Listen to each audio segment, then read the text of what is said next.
네, 프리마켓 뉴욕 2부 시작해 보도록 하겠습니다. 일단 저희는 2부에 또 하나증권의 강재구 연구위원님 나와 계시고요. 안녕하세요. 안녕하세요. 안녕하세요. 일단 저를 처음 이제 뵌 것 같은데 예. 일단 저가 인턴이라는 점 미리 아, 말씀드리고 네, 오늘도 잘 부탁드리고요. 좋아요. 그리고는 어제는 없었는데 김민 캐스터 함께 오셨네요. 해주셔서 감사합니다. 네, 그래서 오늘 이렇게 또 4명이서 방송을 진행해 보도록 하고요. 일단은 저희가 2부 들어가기 앞서가지고 현재 시장 분위기 살짝만 말씀을 드리고 짚어드리고 바로 시장 이제 2부 진행해 보도록 하겠습니다. 현재 요 화면 연결 좀 해주시면요. 엔비디아 현재 올라가는 모습을 보이고 있고 오라클도 2% 정도 상승하고 있습니다. 그리고는 오늘은 특징적인 게 넷플릭스가 살짝 빠지고 중국 관련주가 좀 빠지고 있다라는 점 보실 수 있을 것 같습니다. 그리고는 이제 한국 시간 기준 새벽이었죠. 오늘 아침에 실적 발표를 했던 어제 장마감 이후에 실적이 있었던 마벨은 10% 정도 상승해 있는 모습. 그리고는 지금 장전에 실적 발표를 했던 달러트리 한 2%가량 상승하고 있더라. 그리고 오늘도 약간 보합인 흐름을 보이고 있고 앞서서 코인 반등 말씀드렸죠. 그래서 코인 관련주들 MSTR이라든지 아니면은 로빈후드 그리고는 코인베이스 이런 기업들 보시면은 오늘 상승 출발하고 있다라는 점 참고해 보시면 될 것 같습니다. 자, 그러면은 저희 연구위원님 일단은 현재 시장 분위기 어떻게 보고 계시는지 또 어제 장 어떻게 보셨는지 요거 먼저 좀 여쭤보겠습니다. 어제 장 보면 딱 제가 이제 처음 왔을 때도 그랬고 항상 제가 올 때마다 시장이 안 좋긴 했거든요, 사실. 근데 항상 제가 이제 핑계를 기업 핑계가 아니고 저 이제 기업 애널리스트다 보니까 기업 핑계가 안 되고 전 매크로 애널리스트가 아니기 때문에 이거 시장 탓이다, 유동성 탓이다라고 했는데 이번에도 핑계를 굳이 대자고 하면은 저는 유동성 문제였던 것 같다라는 거였고 어제 같은 경우는 QT가 공식적으로 종료된 날이었죠. 그 얘기는 유동성적인 부담이 좀 완화되는 시기였던 거고 사실 저는 아까 이제 그 앵커님께서 말씀하신 것처럼 오늘 코인 기업들이 이렇게 올라가고 있잖아요. 그러니까 지금 코인 시장이 좋냐라는 질문을 하면 좋진 않아요. 근데 어제 코인이 굉장히 강한 반등을 보였죠. 저도 이제 관심 있게 보는데 그 이유 중 하나가 어떻게 보면은 가장 어떻게 보면 디지털 금리화 표현을 하지만 불확실성한 자산 중 하나라고 생각을 해요. 가치 평가가 제일 어렵고 그렇기 때문에 저는 블록체인이란 기술 자체는 굉장히 중요하게 보지만은 이 코인의 역할 자체는 어떻게 보면은 심리적인 부분을 좀 많이 반영할 수 있다는 부분인 거고 이 유동성이 풀리면서 어느 정도 심리가 개선되는 그러니까 유동성의 함수라는 개념에서 좀 긍정적이었다. 그러니까 이게 좀 의미가 있다라고 좀 봐가지고 그래서 그럼 이제 이런 부분 봤을 때는 유동성적인 측면에서 풀리면서 그래도 센티가 어느 정도 방어될 수 있겠구나라고 생각을 하게 되는 거죠. 요즘 나오고 있는 시장의 분위기가 상승하는 게 온전한 상승인지 하락하는 게 우리가 온전한 하락인지 믿기가 조금은 힘든 분위기인 것 같은데 우리가 이러한 시장 분위기 속에서 뭔가 남은 12월에 대한 전략 어떻게 좀 세워보는 게 좋을까요? 저는 일단은 시장이 그러니까 내년을 바라보고 준비를 해야 되는 거고 만약에 시장에 조정이 나온다든지 혹은 이제 흐름이 좀 이제 불안정하고 박스권에 갇힌다든지 좀 약간 우리가 원하지 않는 그 산탈리가 안 나왔을 경우에는 아직까지는 이제 좋은 회사들을 모아서 가는 방향으로 그러니까 저점 매수 개념을 해가지고 단기적으로 매수하는 걸 좀 그게 좀 합리적인 선택이지 않을까. 다만 이제 대신 이제 애먼 거 말고 펀더멘털이 조금은 탄탄한 애들 위주로. 그렇죠. 그러니까 주도하는 애들 중심으로 갔으면 좋겠어요. 제가 이제 저번에도 한번 이제 말씀드렸던 게 내년에는 저는 2026년도 연간 전망을 발표하면서 내년에는 버블을 좀 기대할 수 있겠다라고 좀 생각하고 있어서 그럼 그 버블이 어디서 나올 수 있을까 하면 결국 성장주 쪽에서 주로 나올 거 보고 있는 거고 성장주 중에서도 지금의 흐름 전체적인 트렌드를 이끌고 있는 AI 쪽을 좀 좋게 보고 있기 때문에 여전히 식상할 수도 있겠지만은 그걸 깔고 가는 게 맞다고 생각해서 조정이 나온다 이러면 오히려 매수할 수 있는 기회다라고 그런 관점을 보시는 게 좋을 것 같다고 생각하고 있는 거죠. 정답은 결국 AI고 시장이 하락한다면 저가 기회로 좀 삼아봐라 이렇게 좀 정리를 해보겠습니다. 그리고 한 가지만 더 여쭤보고 싶은 게 아까 코인에 대해서 여전히 불안하다라고 말씀을 해주셨어요.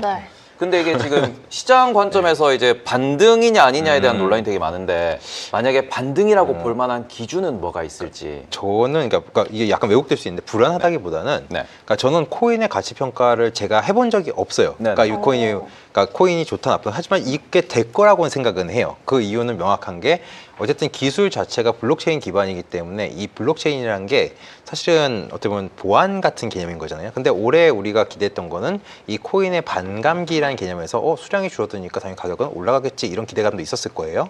그런데 이제 이 이벤트가 끝나버린 거죠. 그럼 이제 끝난 거냐? 전 그건 아니라고 봐요. 결국은 이런 증시라든지 이런 위험 자산이죠. 그 위험 자산 관점에서 봤을 때 이 자산의 가치를 끌어올릴 수 있는 건 결국은 내년에 유동성적인 측면이라 보고 있는 거고, 내년에 저는 유동성을 긍정적으로, 물론 저랑 다르게 생각하는 분도 있을 거예요. 뭐 내년에 뭐 연준이 뭐 틀어버릴까 이럴 수도 있어요, 사실. 근데 뭐 저는 그렇게 보지 않기 때문에, 그러니까 긍정적으로 보기 때문에 유동성의 함수라는 점에서는 저는 긍정적으로 보는 게 맞지 않을까. 아까 말씀하신 것처럼 뭐가 바닥인지는 솔직히 저도 뭐 대답드리기 어려울 것 같아요. 솔직히 말씀을 드리면은. 그럼에도 불구하고 그렇게 마냥 나쁘게 뭐 사실 이제 많이 물려 계실 텐데 M1거 아니면은 그래도 기회는 있지 않을까. 그러니까 코인 자체가 아니고 이와 관련된 기업들이잖아요. 그런 쪽으로 해서는 좀 그런 것들도 있지 않을까. 예, 생각하고 있는 거죠. 알겠습니다. 네, 알겠습니다. 이번에는 우리 민캐스터가 오래 네. 기다리고 있으니까요. 민캐스터의 오프닝 뉴스 먼저 듣고 더 많은 이야기 한번 나눠보도록 하겠습니다. 저는 이 미국 성장률, 시장 성장률 관련해서 좀 이야기를 해보려고 합니다. OECD가 관세가 부담인데 AI가 버티고 있다, 이런 전망을 내놨습니다. 먼저 성장률부터 보시면 글로벌 경제는 내년 3% 초반 성장 유지, 또 그 다음은 조금 둔화되지만 전체 흐름은 크게 무뎌지지 않을 것이다 라고 평가를 했는데요. 미국과 중국 등 주요국의 성장 전망은 오히려 상향 조정이 됐습니다. 다만 경고도 함께 나왔는데요. 무역 분쟁이 다시금 커지게 된다면 세계 경제는 여전히 취약하다고 하면서 AI가 기대만큼 성과를 내지 못한다면 증시 조정이 또 한 번 올 수 있다라고 언급을 했습니다. 무역은 관세 영향으로 내년엔 성장 둔화, 또 물가는 대부분 2027년쯤 안정, 미국은 관세 때문에 물가 정점이 더 늦게 온다고 전망을 했는데요. 사실 미국 성장률 관련해서 이렇게 얘기가 나오면서 저는 26년 성장률이 2.9%가 이렇게 된다는 것 자체가 경기 침체에 대한 전망선에 이게 좀 가까워진 게 아닌가, 침체 우려가 조금 생기지 않았나, 이런 생각이 좀 들었거든요. 2.9%가요? 아닌가요? 우려감. 그러니까 경기 침체라고 하면 그래도 한 0%대 정도는 1% 미만은 나와줘야. 저는 기대를 많이 했어서 그런지. 그게 경기 침체가 기술적으로는 이제 2개 분기 연속 마이너스 성장을 그쵸. 하는 걸 이제 우리가 경기 침체를 부르는데, 근데 이제 경기 둔화 개념으로 말씀을 하신다라고 하면 전 아니라고 좀 보는 게, 예를 들어서 이제 지금 아까 말씀 2.9% 같은 경우가 이제 글로벌 말하는 거죠. 그리고 미국 같은 경우는 사실 이제 IMF가 이제 4월, 10월 달 이렇게 그 전망을 한 거 보면은 오히려 미국 같은 경우는, 그러니까 전 미국 애널리스트다 보니까 미국 같은 경우는 상향을 시켰어요, 사실. 그러니까 경제가 나쁘지 않다는 거고, 상향시킨 이유는 되게 명확했던 게 관세 영향이 생각보다 그렇게 크지 않았다라는 거죠. 그리고 이제 OECD가 주장하는 건 그러겠죠. 근데 AI가 그렇게 막 끌고 간다고 하는데 AI 빼고 나면 뭐가 남는데? 라는 질문을 하고 있는 것 같아요. 그럼 결국은 뭐 AI가 남겨놓으면 되는 거지 않겠냐는 거고, 이에 대한 검증은 이제 연준이 요즘 계속 샌프란시스코도 그렇고 계속 검증을 하면서 생산성이라든지 도입률이라든지 이런 것들을 검증하고 있거든요. 그래서 물론 뭐 이제 좀 시간은 지나고 더 검증이 많이 필요하겠죠. 근데 뭐 이쪽에서 얘기한 것처럼 이제 걱정을 하는 건 맞지만 좀 우려는 좀 과하지 않나 생각을 하고, 그리고 우려를 한다는 거는 네. 아직은 버블은 아니구나라는 생각을 하고 있는 거죠. 그러니까 이게 지금 미국의 경제 상황을 좀 놓고 보더라도 계속 얘기가 나오는 게 AI도 말씀해 주셨지만, 그렇죠. AI에 대한 투자가 지금 올해 상반기 기준이라고 제가 알고 있는데, AI에 대한 투자만으로 미국의 GDP가 0.5%에서 0.8%가 늘었다, 이런 그렇죠. 얘기까지 나오고 있는 예. 상황이고, 그러다 보니까 이게 시장에서 자꾸 주목하고 있는 게, 최근 베이지북에서도 얘기가 나왔는데 연준에서도 이제 공식적으로 언급 시작한 게 K자 경기라는 그렇죠. 얘기 많이 하고 있고, 이게 AI 쪽 투자로 올라가는 거 오케이, 그러면서 우리가 뭐 GDP 올라가고 숫자 좋아지고 실적 좋아지는 건 알겠는데, 뭐 고용이 약간 좀 미묘하게 줄어든다, 해고가 늘어난다, 신규 고용이 없다,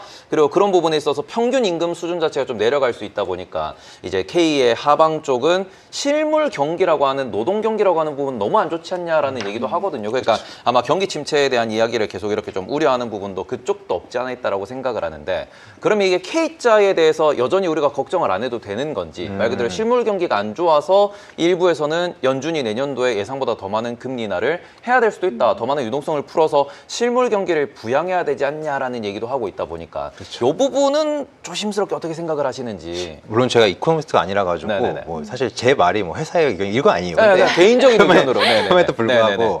저 생각은 그래요. 그러니까 첫 번째는 K자는 어느 나라나 다 K자 성장을 한다고 저는 개인적으로 생각하고 있어요. 양극화는 건 어쩔 수 없는 구조인 네. 것 같고, 두 번째는 이제 노동시장을 보게 된다라고 하면 재밌어요. 사실 이 노동시장이라는 게 일단은 그동안 너무 과열된 노동시장이어가지고 우리가 노동이 완화가 되면서, 그러니까 연준이 그 얘기잖아요. 과열된 노동시장이 완화가 되고 이러면서 이제 물가도 완화가 되고 이러면서 우리가 금리 인하를 할 거예요라고 얘기를 한 거, 우린 그걸 기대하고 있었던 거예요. 그쵸. 근데 지금 갑자기 고용이 뭐 안 좋다 얘기하는데 정말 재밌는 거는 참 이게 우리나라도 약간 비슷한 느낌인 건데 이 ISM 제조업 PMI라고 있잖아요. 네. 우리가 흔히 아까 우리가 이제 제조업 노동 얘기 막 하고 있었는데 네.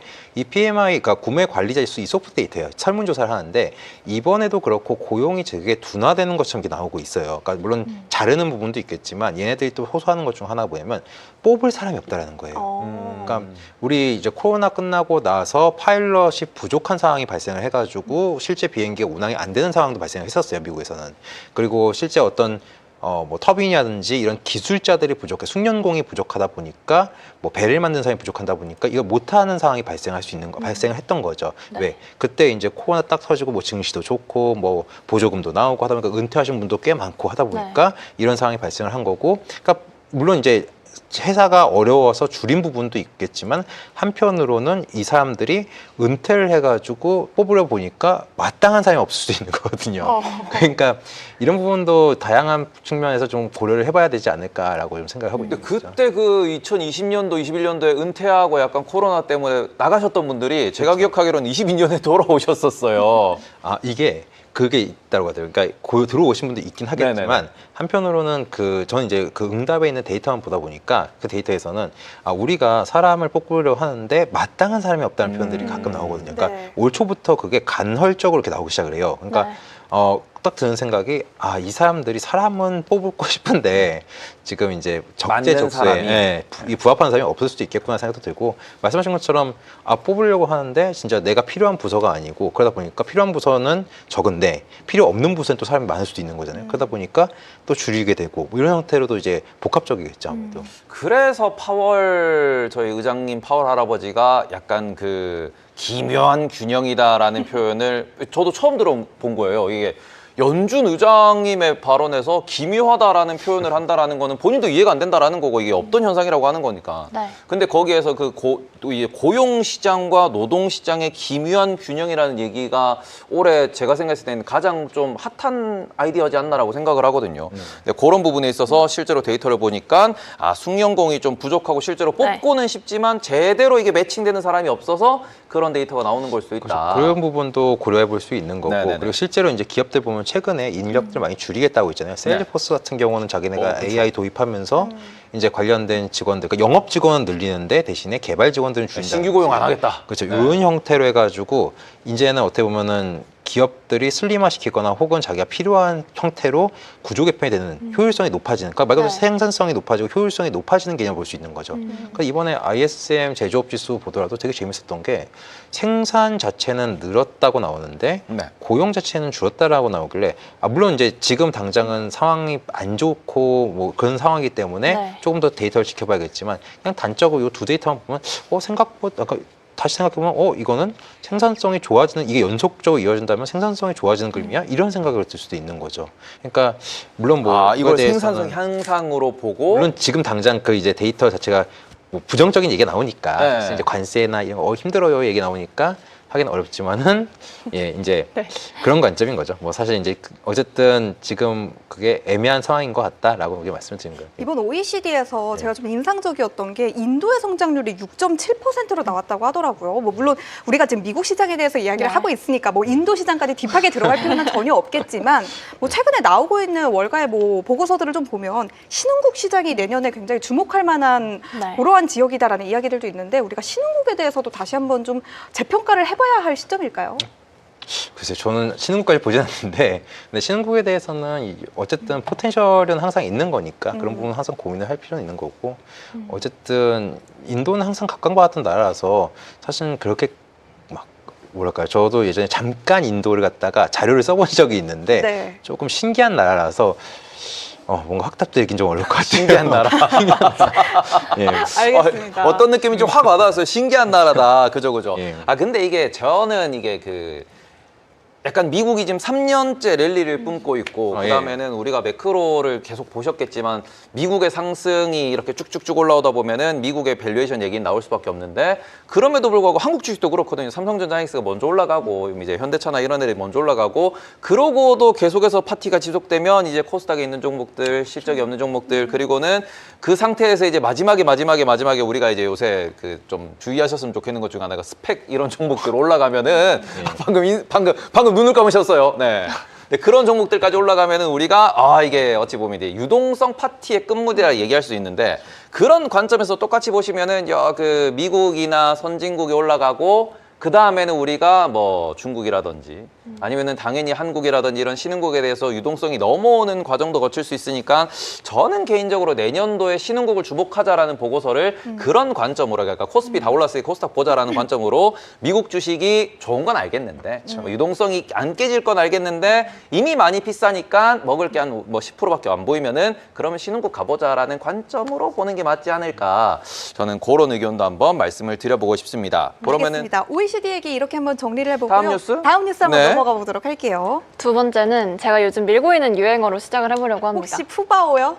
힝 구글만 이뻐하고 요즘 이게 이거 유행하는 아시나요, 유행어라고 의원님? 하더라고요. 이거 카메라로 확 잡아주셔야 되는데 힝 구글만 이뻐하고 힝 엔비디아만 이뻐하고 해보도록 하겠습니다. 오픈AI가 내부적으로 코드 레드 비상체제를 발동을 했습니다. 제가 어제 PM10에서 잠시나마 언급을 해드렸는데요. 네. 구글과 다른 경제사들의 이 AI 성능에 또 빠르게 올라오자 챗 GPT 개선에 모든 자원을 이렇게 쏟아넣는 전략으로 보시면 될 것 같습니다. 이 때문에 오픈AI가 준비해놨던 광고 사업, 그리고 쇼핑과 건강 같은 이 생활형 AI 에이전트, 아침 브리핑 서비스인 펄스 출시도 모두 현재 뒤로 미뤄진 상황인데요. 이 결정의 배경에는 구글 제미나이의 빠른 성장세가 있었기 때문이겠죠. 특히 월간 활성 사용자 수가 6억 5천만 명까지 늘면서 이 챗GPT에 대한 성장 속도가 너무 둔화된 것이 아니냐라고 하는 위기감이 좀 작용한 것으로 보이고요. 코드 레드 체제 아래 오픈AI가 집중하는 개선 과제는 크게 4가지입니다. 개인화 강화, 또 이미지 생성 능력에 대한 업그레이드, 또 모델 행동 안정화, 마지막으로 속도 안전성 향상과 과잉 거부에 대한 최소화를 갖춰야 되는 게 목표라고 합니다. 마지막으로 다음 주에 들어서는 이 추론 모델을 새로 밝히겠다라고 나왔는데 내부 평가에서는 구글보다 이미 앞섰다, 제미나이 3보다 앞섰다라고 하는 내용도 함께 보도가 됐습니다. 구글만 이뻐하고 이런 말을 하면서 제가 시작을 했었는데 네. 사실 제미나이는 이미 전 세계 120개국에 이 3가 현재 출시가 됐다고 해요. 그리고 또 호평이 나오는 이유가 검색이랑 또 AI를 같이 결합을 해서 이제는 완전히 좀 안정화된 체계가 이루어졌다라는 점에서 특히 호평을 받더라고요. 그래서 진짜 이뻐하는 데는 이유가 있지 않을까라는 생각이 듭니다. 어떻게 생각하시나요? 일단 구글 네. 힝의 파급력이 지금 아주 지금까지 남아 계신 것 같아요. 아니, 링캐스터의 애교에 우리 다 정신을 못 차리고 있어요. 깜짝 놀라요 제가. 오픈AI 입장에서는 위기를 느낀 게 맞긴 하죠 사실은. 네. 그러니까 저는 이런 생각을 해요. 그러니까 이번에 챗GPT가 집중을 다시 한번 해보려고 하는 건가라고 생각이 드는 게 일단 이 전략 자체에 대해서 좀 다시 고민하게 될 것 같아요. 플랫폼의 가치에 평가하는 이론 여러 가지가 있긴 하지만 그 중에 네. 하나가 맥칼페 법칙이라는 게 있어요. 이게 뭐냐면 되게 어려운 건 아니에요. 사실 그냥 말 그대로 우리가 플랫폼이랑 확장이 되게 중요하잖아요. 네. 그렇기 때문에 이 플랫폼 안에 노드, 그러니까 참여자들이 많아지면 많아질수록 네. 가치는 기하급수적으로 늘어난다. 이런 이제 이론이 있는데 근데 이제 그 얘기는 뭐냐면 얘네들 입장에서는 이제 보면 B2C 형태로 많이 이제 확장했어요. LLM 자체가. 그러다 보니까 참여자 수들이 많이 늘려야 되는 거죠. 그런데 이제 오픈AI가 지금 추구하는 방향을 보자라고 하면 결국 플랫폼 방향으로 가는 거거든요. 뭐 플랫폼이 되지 않으면 결국은 소프트웨어에서 멈춰버릴 거예요. 예를 들어서 이런 거죠. 우리가 컴퓨터 시대에서는 윈도우 세계에 살았어요. 윈도우 세계에 살고 있다가 갑자기 스마트폰이랑 새로운 폼팩터가 나왔네. 그러다 보니까 iOS 그리고 이제 안드로이드 이런 세계로 우리가 빠져버린 거죠. 네. 그럼 이 다음 세계를 갖다가 얘를 이어가면은 사실은 이제 구글과 애플의 세계인 건데 챗GPT 입장에선 이렇게 되면 난 소프트웨어로 전락을 해버리는 거야. 그러니까 자기 입장에선 애플을 보니까 iOS라는 생태계를 잘 만들어 놓고 윈도우라는 생태계를 잘 만들어 놓으니까 하드웨어 혹은 구글 같은 빅테크가 종속이 되는 걸 본 거죠. 그래 그러면 이제 나는 AI라는 어떠한 형태인지는 모르겠지만 그런 플랫폼 형태로 자기는 확장을 해 나갈 거야 라는 전략을 취하고 있는 것 같아요. 그런데 문제는 보니까 경쟁자인 직면에 보니까 다른 거예요. 왜냐하면 사람들이 자 우리가 그 얘기잖아요. 챗GPT 5.1이랑 제미나이 3.0의 차이를 혹시 느끼실 수 있는 분 있으신가요? 너무 대답하고 싶은데 저는 네, 계속 네. 제미나이만 써가지고 저는 챗 GPT만 씁니다. 이게 제미나이가 좀 섬세하다라고 하던데 맞나요? 아, 그 무슨 아부성 발언을 하지 않는다, 뭐 감정이 뭐 네. 어떻게 된다 이런 차이가 있다고 하던데. 그러니까 저는 지금 쓰고 있는 게 두 개 쓰고 있어요. 퍼플렉시티랑 이제 챗GPT 이거 두 개 쓰고 있는데 어. 이게 두 개 비교해 보면 사실은 이제는 제미나이까지 써보니까 딱 드는 생각이 내가 쓰기엔 너무 역량 밖을 벗어났어요. 이미 저는 한계 왔어요. 제가 쓸 수 있는 데는. 제미나이가 그러니까 뭐냐면 일반인들이 느끼기에는 성능을 내가 그러니까 기계는 스마트해지는데 내가 스마트하지 못해가지고 아. 그래서 일반인들이 느끼기에는 한계가 오지 않나 생각하는 거고 그러면 우리가 봤을 때 과연 우리는 제미나이 3에 열광을 한 건가 바나나에 열광을 한 건가 고민하면은 이 바나나에 열광을 한 거죠. 근데 우리가 생각해 보니까 이 네. 바나나를 비교하려면 사실은 챗GPT랑 비교를 하는 게 아니고 동영상 플랫폼 소라 같은 데랑 비교해 줘야 되는데 네. 사람들이 이거 두 개 비교한 거죠. 그러다 네. 보니까 사람들 이제 얘네 입장에서 이번 사실 25년 상반기 기준으로 챗GPT의 점유율이 굉장히 높아요. 이 LLM 중에서 네. 가장 높은데 근데 얘네들 입장에서 사람들이 이 챗GPT가 아니고 그 외에 있는 멀티모달이라고 부르죠. 네. 텍스트라든지 네. 이미지라든지 이런 쪽으로 빠지면서 관심을 가지기 시작하는 거예요. 오. 그러니까 이러다 내 것 노드가 뺏기는 거 아니야? 이런 걱정이 되니까 얘네들 입장에서 전략을 우회해 혹은 지금 당장 이제 뭐 아까 말씀하신 그런 기술들 이런 것도 좋겠지만 네. 한편으로는 플랫폼 확장을 위해서 그런 방향도 좀 고민을 해봐야 되지 않을까라는 생각을 하는 게 아닐까. 물론 뭐 이제 그런 거에 대해서 이제 챗GPT에 있는 분들이 저보다 더 똑똑하신 분들이기 때문에 좀 이제 물론 다 계획이 있겠지만은 네. 이제 전략을 그런 식으로 해서 지금 이제 위기 상황을 느끼고 어떤 방향을 바꾸고 좀 유연성 있게 가져가려는 거 아닌가라는 좀 생각하고 오늘 있는 그 거죠. CNBC 매드머니의 진행자 짐 크레이머가 아. 오픈 AI가 코드레드를 발령한 거는 결국 더 잘해보자는 취지인 거잖아요. 그쵸. 네. 근데 그게 아니라 결국 경쟁사들한테 입지를 더 내줘서 퇴보하는 길로 가는 거다. 이런 표현을 진방꿀 하는데 아닌가요, 그거 근데? 어떤 거요? 진방꿀 아닌가요? 아니, 반꿀의 원조잖아요. 그 그렇죠. 짐 크레이머가 간다 그럼 떨어지고 떨어진다 그럼 올라가고. 맞습니다.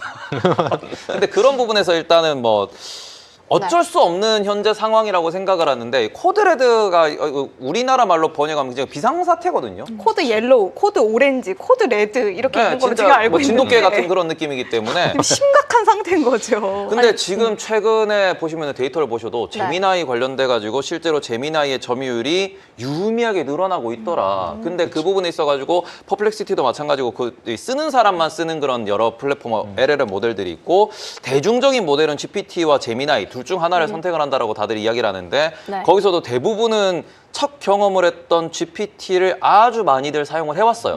그럼 거기에 대해 익숙해져 있는 상황이었고 네. 그런데 이 부분에 있어가지고 제미나이가 거의 뭐 한 4대1, 5대1 정도의 이런 점유율이 좀 낮은 모습을 보이다가 최근에는 이게 4대1, 3대1 정도 수준까지 올라오는 거 아니냐, 트래픽도 많이 늘어나는 거 아니냐 이런 얘기들이 나오다 보니까 이게 지금 현재 오픈 AI 입장에서는 비상사태를 선언할 수밖에 없죠. 왜냐하면 시장 점유율이 떨어지고 있으니까. 네. 그래서 이제 시장 점유율을 다시 결국에는 뭐 제가 생각할 때는 장기적으로는 GPT가 됐든 아니면은 뭐 제미나이가 됐든 일정 수준의 시장 점유율을 유지하겠죠. 우리가 아이폰 쓰는 사람, 갤럭시 쓰는 사람들이 있듯이 나중에 되면은 이만큼은 이제 대형 플랫폼이고 이만큼 큰 돈을 투자할 수 있는 곳은 네. 두 군데밖에 없으니 그러면은 이게 누군가는 iOS와 같은 그런 애플과 같은 이런 그쵸 이제 아주 매니악한 그런 모습을 보일 수도 있을 것이고 아니면은 지금 우리 안드로이드 같은 경우에는 이게 삼성도 쓰고 화웨이도 쓰고 다 쓰잖아요. 이런 것처럼 해가지고 여기저기서 많은 사람들이 쓰는 두 개 플랫폼의 결국 마지막에는 점유율 싸움이 되지 않을까. 네. 강제가 위험을 네. 하심할 수 있으신가 봐요. 그러니까 그래서 이제 저는 결국은 LLM도 이제 몇 개 안 남을 것 같다는 생각을 네. 솔직히 말씀을 드리면 이제 한 4개 정도 생각하고 있긴 한데. 네 개 정도. 예. 그럼 지금 GPT랑 제미나이는 있고. 그러니까 GPT나 제미나이는 남을 거라 보는 게 네. GPT는 일단 말씀하신 건 관성, 네. 관성인 거고. 첫 경험이 너무 중요하기 그렇죠. 때문에. 네. 근데 제미나이는 사람들은 구글에 익숙해요. 그렇죠. 그러니까 크롬에 익숙한 거죠. 네. 그러니까 얘는 살아남을 거라 당연히 보는 거고. 플랫폼이 너무 강력해요, 사실은. 네. 그리고 이제 그때 말씀드렸던 그록, 요 정도 그록이랑 그로. 예, 그록은 좀 이유가 다르긴 해요, 얘는. 그러니까 그록의 성능 이걸 떠나서 얘는 급하지가 않아요. 급하지 않아요. 아, 테슬라가 써야 되니까 네. 급하지 않습니다. 네. 그러니까 알겠습니다. 예, 그리고 엔스로픽. 아. 기업들이 이게- 좋아합니다. 엔스로픽 얘기가 나왔으니까 이 얘기를 좀 빼놓을 수가 없을 것 같은데 엔스로픽이 IPO를 준비하고 있다라는 네. 이야기가 있더라고요. 맞습니다. 에어비앤비 IPO를 주관했던 인물을 좀 들여오는 듯 네. 좀 어떻게 상장으로 가는 길을 좀 제대로 만들고 있는 걸까요? 그러니까 이게 참 그래요. 이게 엔스로픽 상장에 대해 상장이라는 것 자체가 사실은 이제 우리가 그러니까 우린 주식적 관점에서 보기 때문에 네. 주식 거래다 이렇게만 생각하는데 네. 사실 자금 조달의 방법 중 하나거든요.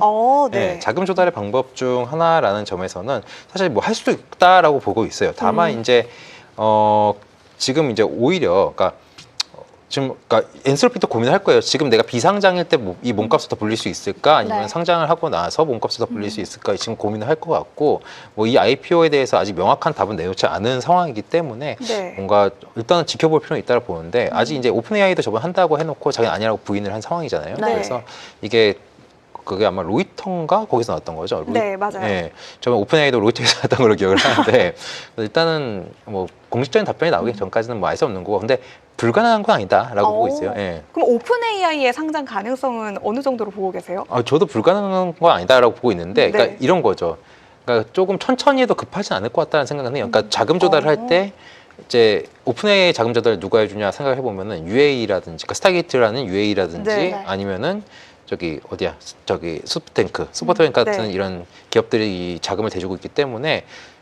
물론 뭐 이제 자기들 더 많이 필요하다라고 해가지고 더 자금을 조달하려는 모습도 보이고 있지만, 어쨌든 지금 그게까지 급할까라고 생각하면 그렇게까지 IPO가 급한 상황은 아니다라고 좀 보고 있는 거죠. 근데 최근에 지금 11월부터의 시장 조정도 계속 그런 게 유동성 이슈로 시장의 조정 혹은 변동성이 커졌다라는 얘기도 나오잖아요. 네. 근데 지금 엔스로픽도 마찬가지고 지금 얘기 나오는 게 뭐 300조, 뭐 400조 이런 얘기가 나오고 있고, 거기다가 앞서서 뭐 그럭은 급할 게 없다라고 이야기가 나왔지만 어쨌든 XAI에 대해서도 IPO를 추진할 거다, 뭐 스페이스X 같은 경우에도 서로서 얘기를 하고 있고, 그다음에 오픈 AI도 계속해서 IPO 설이 돌고 있는 이유는 아직까지의 그런 뭐 재무 구조라든지 현금 흐름 자체 혹은 투자를 받은 그런 내용들에 있어가지고 결국 마지막에는 IPO다라는 이야기를 하는데, 뭐 당장은 급하지 않을 수 있겠지만 그게 뭐 2년 내, 3년 내, 5년 내에 오픈 AI나 아니면은 뭐 XAI나 아니면은 지금 엔스로픽도 당장 뭐 내년 얘기 나오지만 좀 더 덩치를 키워서 내후년 뭐 2년 3년 뒤에 만약에 애들이 IPO를 한다라고 하면은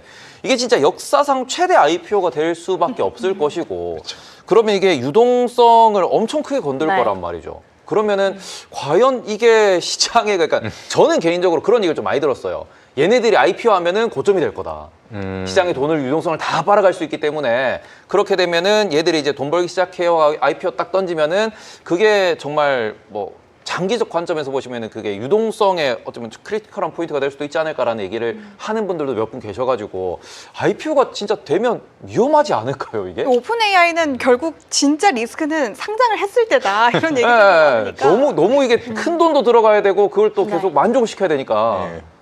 약간 그런 생각을 해요. 사실 이게 너무 좀 우리가 너무 과한 우려를 하고 있나 이런 생각을 하는데, 네. 그러니까 사실 이제 저는 오픈 AI와 엔스로픽의 상장 얘기가 왜 자꾸 나올까라고 생각을 하면은 결국 내년에 우리가 무엇을 기대하고 있는 건가라고 생각을 하게 되거든요. 네. 그럼 내년에 우리가 첫 번째 아까 말씀하신 그런 유동성도 기대를 하겠지만은, 이제 그동안 아무래도 이제 바이든 정권 내내 긴축 기간이기도 했고 이제 안정성을 위해서 금융 규제가 되게 심했어요. 네. 근데 올해 이제 웨스파고부터 해가지고 주요 은행들에 대한 규제들이 완화가 되고 있고, 스트레스 테스트도 생각보다 빨리 끝나고 있고, 그럼 이런 것을 봤을 때 내년부터 이제 금융 규제 본격적으로 완화되고 IPO라든지 이런 것들이 활성화될 수 있겠구나, 이러한 기대감들이 이제 여기까지 번지면서 하겠구나라고 생각을 하고 있기 때문에 그래, 저는 사실 거의 그런 관점에서 좀 약간 보고 있는 거고, 말씀하신 것처럼 얘가 상장을 가지고 막 시장을 유동성을 빨아들인다, 물론 걱정할 수 있는데 생각보다 미국의 유동성이 그렇게 만만하지가 않고요. 그 정도는 버텨낼 수 있을 그리고, 것이다. 예, 그렇죠. 그렇게 난 전 보고 있어가지고, 그래서 그리고 또 사실 만약 금융시장이 불안하거나 그런 유동성 문제가 발생을 하면은 연준의 기본 전체는 정책 자체가, 그러니까 목표 자체가 일단은 물가를 안정화시킨 것도 있겠지만, 우리 이제 물가 안정화만 생각하잖아요, 금리 네. 때문에. 근데 아무래도 금융시장 불안이라든지 이런 것들, 건정성들 이런 것들을 연준은 이제 지키려고 하겠죠. 그럼 이런 것들 충분히 뭐 버퍼들이 있고, 만약 뭐 문제가 생긴다 하면은 당연히 금융시장에 있는 그 주요 은행들 얘들도 가만히 있지는 않겠죠. 그러면서 저는 그게 좀 우리가 너무 과한 우려를 하고 있지 않을까? 너무 걱정은 안 해도 될 것 같다. 네. 라고 알겠습니다. 해주셨습니다. 다행이네요. 저는 그때 팔아야 되나라고 좀 고민을 했는데 그때 팔 필요가 없을 것 같다라는 의견을 전해주셨습니다. 그러면은 다음 뉴스 다음 이슈로 네, 넘어가 보도록 할게요. 하나 또 들어보도록 하겠습니다. 네, 이번에는 누가 또 예뻐하고인가요? 이번에는 적과의 동침입니다. 어떤 동침이요? 내용인지 볼게요. 아, 네. 궁금하시죠? 아마존이 동침하고 뭐 이런 건가요? 네, 맞습니다. 제가 자꾸 그게 생각이 나서 자꾸 하고 싶은데 힝! 네, 좀 이따가 해볼게요. 네. 일단 아마존 웹 서비스가 글로벌 AI 인프라 경쟁에서 현재 속도를 내고 있다는 내용이 나왔습니다. 이 아마존 웹 서비스는 이번 컨퍼런스에서 차세대 또 이 AI 칩인 트레이니엄4를 공개했는데요. 여기에 엔비디아 NV링크 퓨전 기술이 함께 들어가게 됩니다. 수천 개의 서버를 빠르게 연결하는 만큼 이 대규모의 AI 모델을 더 효율적으로 학습할 수 있는 기술이 되겠고요. 아마존 웹 서비스는 여기에 더해서 AI 팩토리라는 새로운 서비스도 또 새롭게 공개했습니다. 기업이 자체 데이터 안에 고성능 AI 인프라를 그대로 구축을 해서 필요한 모델을 바로 학습하고 또 배포할 수 있도록 한 서비스인데요. 전력 효율을 높인 차세대 AI 서버도 함께 발표를 했고요. 또 아마존 웹 서비스는 엔비디아와의 경쟁에서 가격 대비 성능으로 승부하겠다는 입장을 보였습니다. 저는 이번 관련된 내용을 쭉 보다가 저가의 동침이라고 제가 표현을 했었잖아요. 근데 이걸 보고 뭔가 실용주의적인 선택이 아닌가. 왜냐하면 이 트레이니움을 사용을 해서 저렴한 그런 추론 모델에 필요한 고객은 또 잡고 그리고 나머지도 고비용이나 이런 시스템적인 측면은 엔비디아를 좀 이용을 해서 하려는 모양새로 보이는데 그래서 적과의 동침이라고 해봤습니다. 약간 이제 아마존과 엔비디아가 적이다라는 표현인 거죠. 아, 적은 아니고요. 적과의 동침이라고 그랬잖아요. 지금 적이라는 그냥- 표현인 거죠, 지금. 그럼 그냥 동침. 아, 그냥 동침이요? 좀 논란이 있겠는데요, 예. 이거는? 저희 황 회장님 놀라시겠는데요. 그러니까 동침을 한다 그러면은 그쵸. 예. 아무튼 근데 지금 아마존에 대한 이런 선택 얘기도 나오고 그다음에 최근에 구글 네. TPU 얘기도 많이 나왔고 근데 우리가 어차피 까보면은 구글 역시도 엔비디아의 칩을 쓰면서 이제 TPU를 같이 쓰고 있는 상황이고 말 그대로 이게 본인들의 비용을 줄이기 위해서 노력을 한다. 하지만 여전히 엔비디아는 필요하고 그러니까 그런 부분에서 이게 자체적인 뭐 능력을 역량을 갖춰가지고 이걸 또 외부에 판매도 하고 싶지만 뭐 솔직히 엔비디아가 엄청난 돈을 R&D에 이제 쏟아붓고 있는 상황이다 보니까 황 회장은 오히려 그 상황에서 우리는 매년 새로운 칩을 만들 거야. 너네 만들 수 있겠어? 라고 웃으면서 또 이야기를 하기도 했었거든요. 그러니까 이런 부분에서 지금 시장에서 제일 관심이 있는 거는 뭐 구글도 마찬가지고 아마존도 마찬가지고 근데 이제 약간 이쪽에 대해서 관심이 많고 미국에 대해서 전문적으로 분석을 하시니까 과연 아까 플랫폼에 대해서 LLM 플랫폼은 몇 개로 이렇게 좀 한 4개 정도로 이렇게 추려 주셨어요. 그 정도 남지 않을까라고 말씀해 주셨는데 그러면은 좀 요 내용도 내용이지만 과연 그래서 아마존이나 구글이 향후에 뭐 AMD도 포함될 수 있겠죠. 그런 기업들이 자체적으로 이렇게 칩을 다 설계하고 있는데 우리가 CPU도 AMD와 인텔이 남았듯이 AI 칩도 결국 이렇게 몇 개로 축소될 거라고 생각을 하시는 건지. 이게 참 오늘 이것 때문에 제가 요즘 네. 사실 이것 때문에 머리가 아프거든요. 네, 머리가 아픈 질문입니다. 좋아요. 그러니까 이게 오늘 레포트도 이거 관련된 걸 하나 썼고 네. 그리고 이제 결론은 뭐였냐면은 큰 시장에서 벌써 걱정은 좀 시기상조다라는 거거든요. 첫 번째는 그거고 두 번째는 이제 사실 이번에 아마존 트레이니움도 그렇고 그러니까 전략의 차이인 것 같아요. 보면은 이제 TPU 같은 경우는 결국은 이제 구글 기준으로 할 때 수직 계열화 그림으로 가는 거죠. 근데 엔비디아의 전략 자체는 수평, 말 그대로 확장을 시키는 거예요. 그러니까 기술 표준을 만드는 게 엔비디아의 전략인 거고, 네. 그리고 이 구글 같은 경우는 이제 자체적으로 수직 계열화해서 자기 시스템을 확장시키고 싶은 거, 요 전략의 차이인 건데 지금 요 아마존하고 엔비디아 동맹 관련해가지고 저는 이거에 대해서는 뭐 당연히 이렇게 하는 게 맞다라고 보고 있어요. 아마존의 전략 자체도 일단 확장적인 측면에서는 더 유리한 네. 합리적인 선택을 한 게 아니었을까 생각하고 있는 거고 아까 칩을 몇 개 안 남지 않겠냐라고 하셨는데 이 칩을 갖다 자체 칩을 설계하는 이유 중 하나는 자신의 이제 효율성 부분 이런 것들 때문인 거고 특화시키기 위한 부분인 건데 그럼에도 불구하고 이제 구글 같은 경우는 TPU 자꾸 얘기를 하니까 사람들은 네. 구글은 TPU만 쓰는 거야 하지만 실제로 더 많이 쓰는 거는 엔비디아의 GPU를 더 많이 쓰고 있어요 지금. 그러면 결국은 둘 다 같이 가는 그림을 보는 게 맞다라는 거고 그래서 뭐 이제 이런 거죠. 예를 들어 우리가 어떤 클라우드를 계약을 한다라고 하면은 옵션을 줘요. 손님들한테 이제 뭐 CPU는 못 쓰고 인텔 걸 쓴다든지 뭐 AMD 걸 쓴다든지 그리고 GPU는 뭐 엔비디아 걸 쓴다든지 AMD 걸 쓴다든지 아니면 뭐 자기네 TPU를 쓴다든지 그러니까 다양하게 도입을 해야 되는 그런 상황이 발생하는 거죠. 그러면 이런 기업들 입장에서는 다양하게 가져갈 수밖에 없는 네. 구조가 될 수밖에 없는 거고 그래서 뭐 어디가 살아남고 어디가 없어지고 이런 그림은 좀 안 보고 있는 거예요 저는. 그래서 아직 너무 시기상조지 않을까라고 보고 있는 거죠. 네. 예. 음. 네? 네. 아, 지금 방금 뭔가 말을 하려고 그랬는데 옆에서 힝해가지고 까먹었어요, 지금. 네. 일단 지금 한 가지 속보가 나왔는데 일단은 네. 그 메이시스, 미국의 백화점 브랜드죠. 메이시스가 실적이 나왔어요. 실적이 나왔는데 뭐 중요한 대단한 기업은 아니지만 나오고 지금 떨어지고 있습니다. 그래가지고 실적 요새 AI 얘기를 안 하면은 실적을 발표해도 시장에 관심이 없어요. 이게 AI 백화점에 AI 할 수 있는 게 있을까요? 백화점. AI 쇼핑 같은 거요?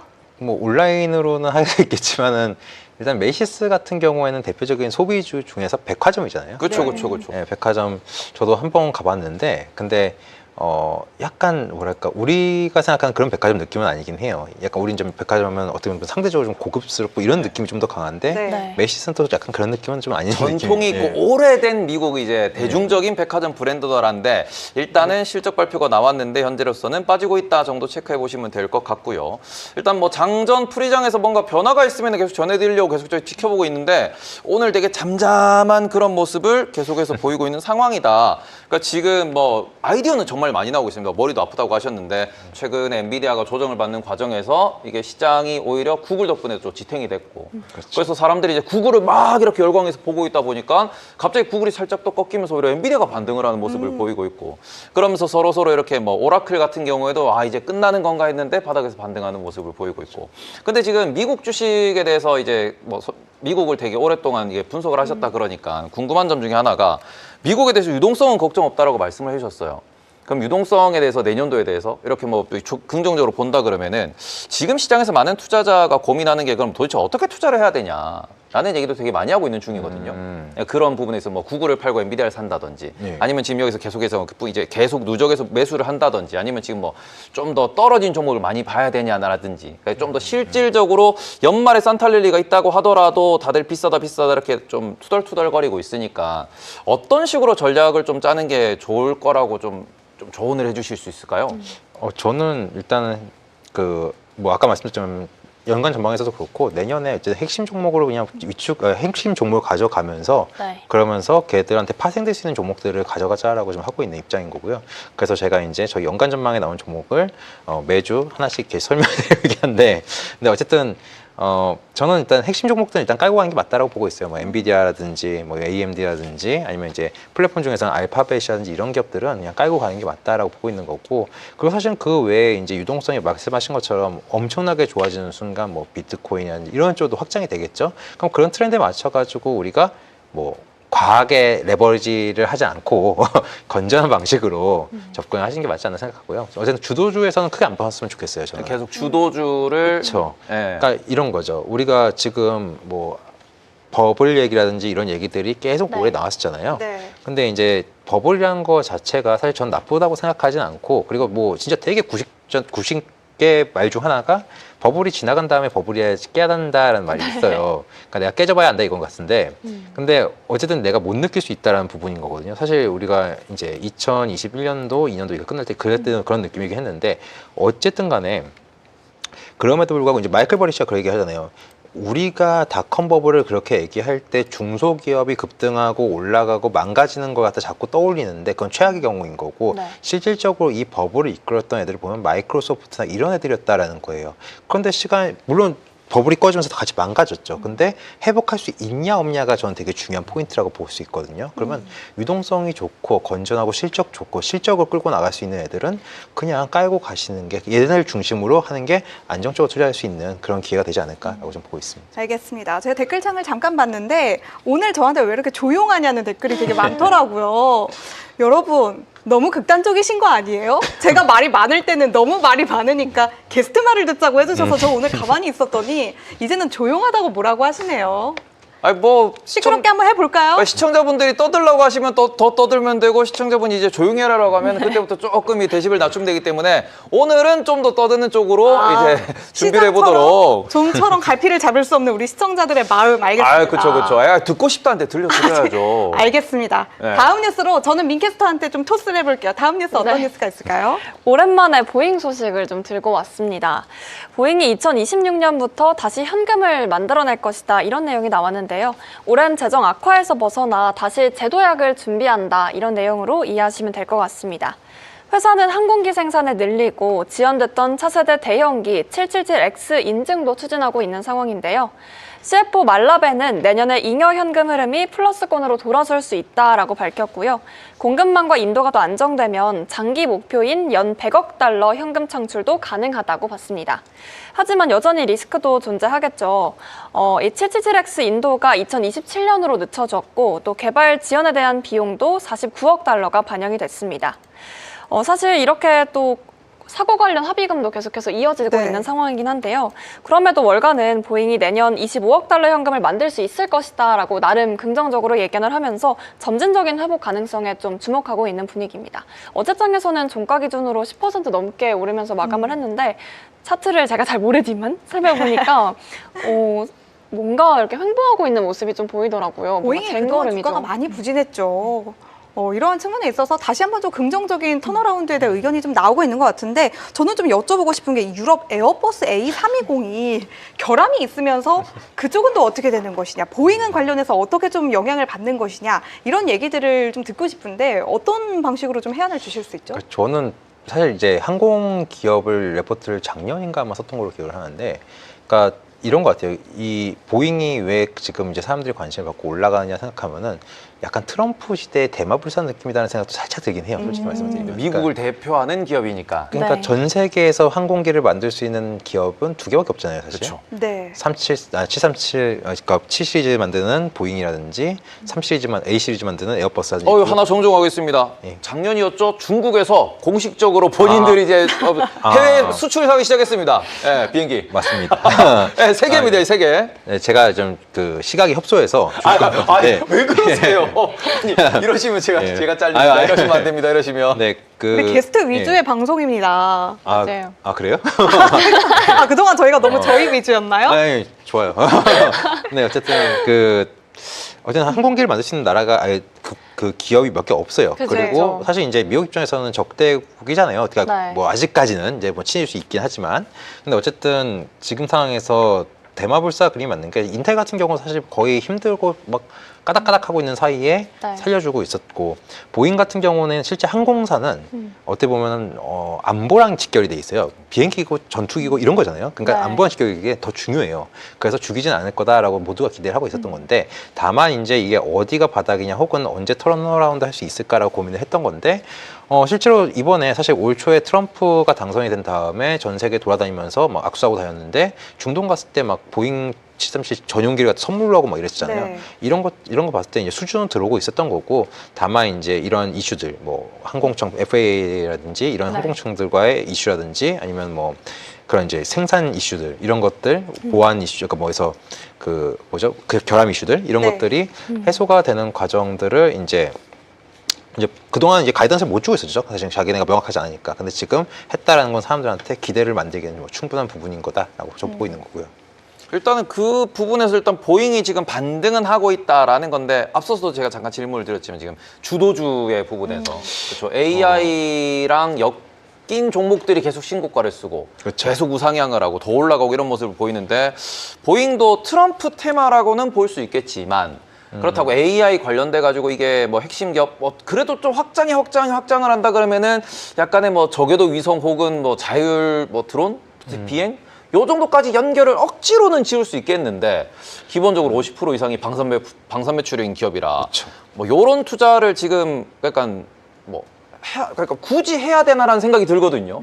그러니까 약간 섹시한 느낌은 없을 수 있어요. 네. 그러니까 보면 말씀하신 것처럼 우리가 하는 그 트렌드 투자 이런 느낌은 아니에요. 그러니까 우리 어떻게 보면 젊은 세대가 좋아하는 투자 스타일은 아니죠. 근데 그런 것도 있어요. 이제 투자 대가들의 투자법들을 이렇게 보다 보면은 여러 가지가 있는데, 예를 들어서 우리나라 같은 경우는 내수주가 수출주가 된다든지, 아니면 이제 회생주라고 해서 진짜 죽을 뻔했는데 턴어라운드 하면서 살아나는 애들이라든지 네. 이런 애들이 주가 흐름이 좋은 건 맞거든요. 그래서 관심 있게 볼 필요는 있다는 거죠. 그럼 완전히 이제 유상증자도 끝났고 그 상태에서 흑자 전환 얘기까지 나오니까 한번 볼만할 수도 있을 것 같다. 특히 얘네 같은 경우는 군부대에 있는 최첨단 군 무기 시스템 계약에 얘네가 선정이 됐거든요.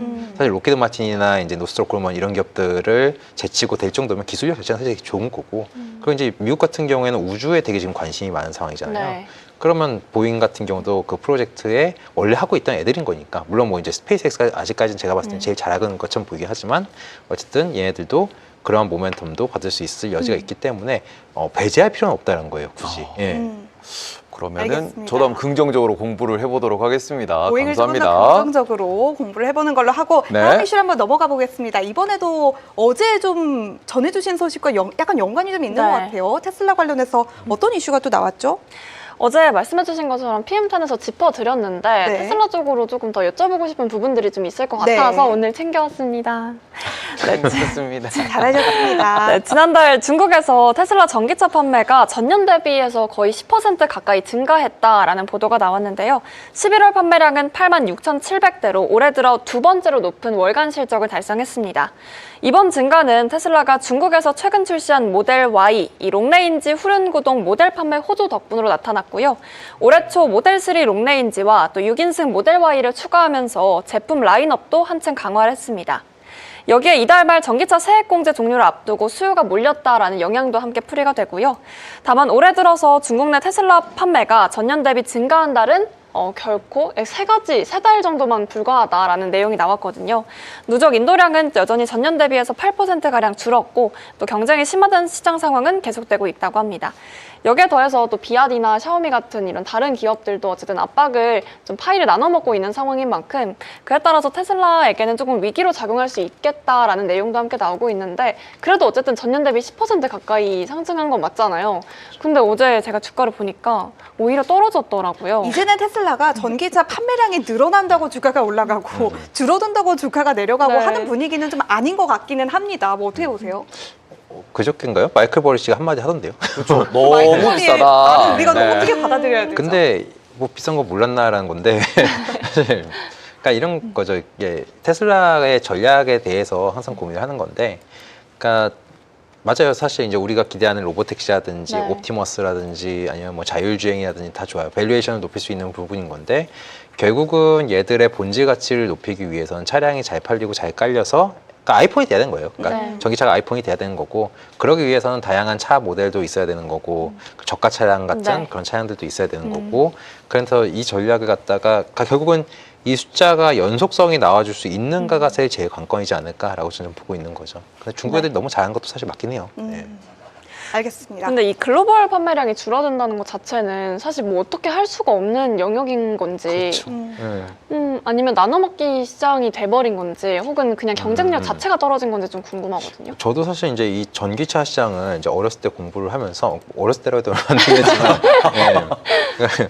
아니 저 얼마 차이 안 나가지고 이제 그 공부를 하면서 드는 생각 그 당시에는 항상 되게 장밋빛이었어요. 그러니까 네. 어떻게 보면은 이제 저희가 신입사원 때만 해도 막 꿈의 기술이고 막 약간 그런 느낌이고 굉장히 네. 장밋빛이었고 이제 전기차가 대체가 될 거야. 왜 친환경 차가 다 대체가 될 거야 이렇게 했는데 네. 근데 저는 이제 개인적으로 이제 같이 이제 공존할 거다 보는 입장이었던 거고. 그럼 사실 전기차를 갖다가 중국은 원래 정책적으로 친환경을 되게 밀어요. 그러니까 우리가 생각한 것과 다르게 친환경을 중국이 제일 잘합니다. 전 세계에서. 네, 태양광도 풍력도 전 세계에서 제일 잘해요. 환경도 제일 네. 의외로 신경을 쓰는 나라고 자꾸 우리가 황사 때문에 고민해서 그렇지. 근데 그렇기 때문에 친환경 차에 대해서는 굉장히 적극적으로 밀었고 원래 제조업 자체가 신규 사업에 대해서는 중국의 전략 자체는 정부가 보호를 하면서 보조금을 줘가면서 키우는 네. 정통적인 전략을 썼던 거죠. 근데 미국은 원래 스타일 자체가 각자 도생이야, 니들 실력으로 살아 이렇게 했던 건데 이제 그것 때문에 사실은 이게 좀 이제 미국에서 확장이 안 됐던 부분도 있고 한편으로는 자동차라는 것 자체가 이런 관점일 것 같아요. 약간 우리나라는 자동차를 산다고 할 때 굉장히 고민을 많이 하잖아요. 어떤 네. 종류를 살까, 디자인 뭘 살까 이런 것들 고민을 많이 하는데 미국은 사실 생각보다 그렇지 않은 거예요. 그러니까 네. 뭐 우리 그 트랜스포머 영화 보시면은 그 주인공이 고등학교 졸업하자마자 중고차 가게 가서 그냥 사버리잖아요. 그냥 이것처럼 생각보다 우리만큼 그게 관여한 게 아닌데 전기차는 다르다는 거죠. 네. 전기차는 인프라도 약간 적은 뿐더러 가격대도 좀 있는 상황인 거고 그러다 보니까 근데 이 상황에서 지금 미국 입장에서는 에너지 뭐 유가도 약간 그 생산국이기 때문에 낮은데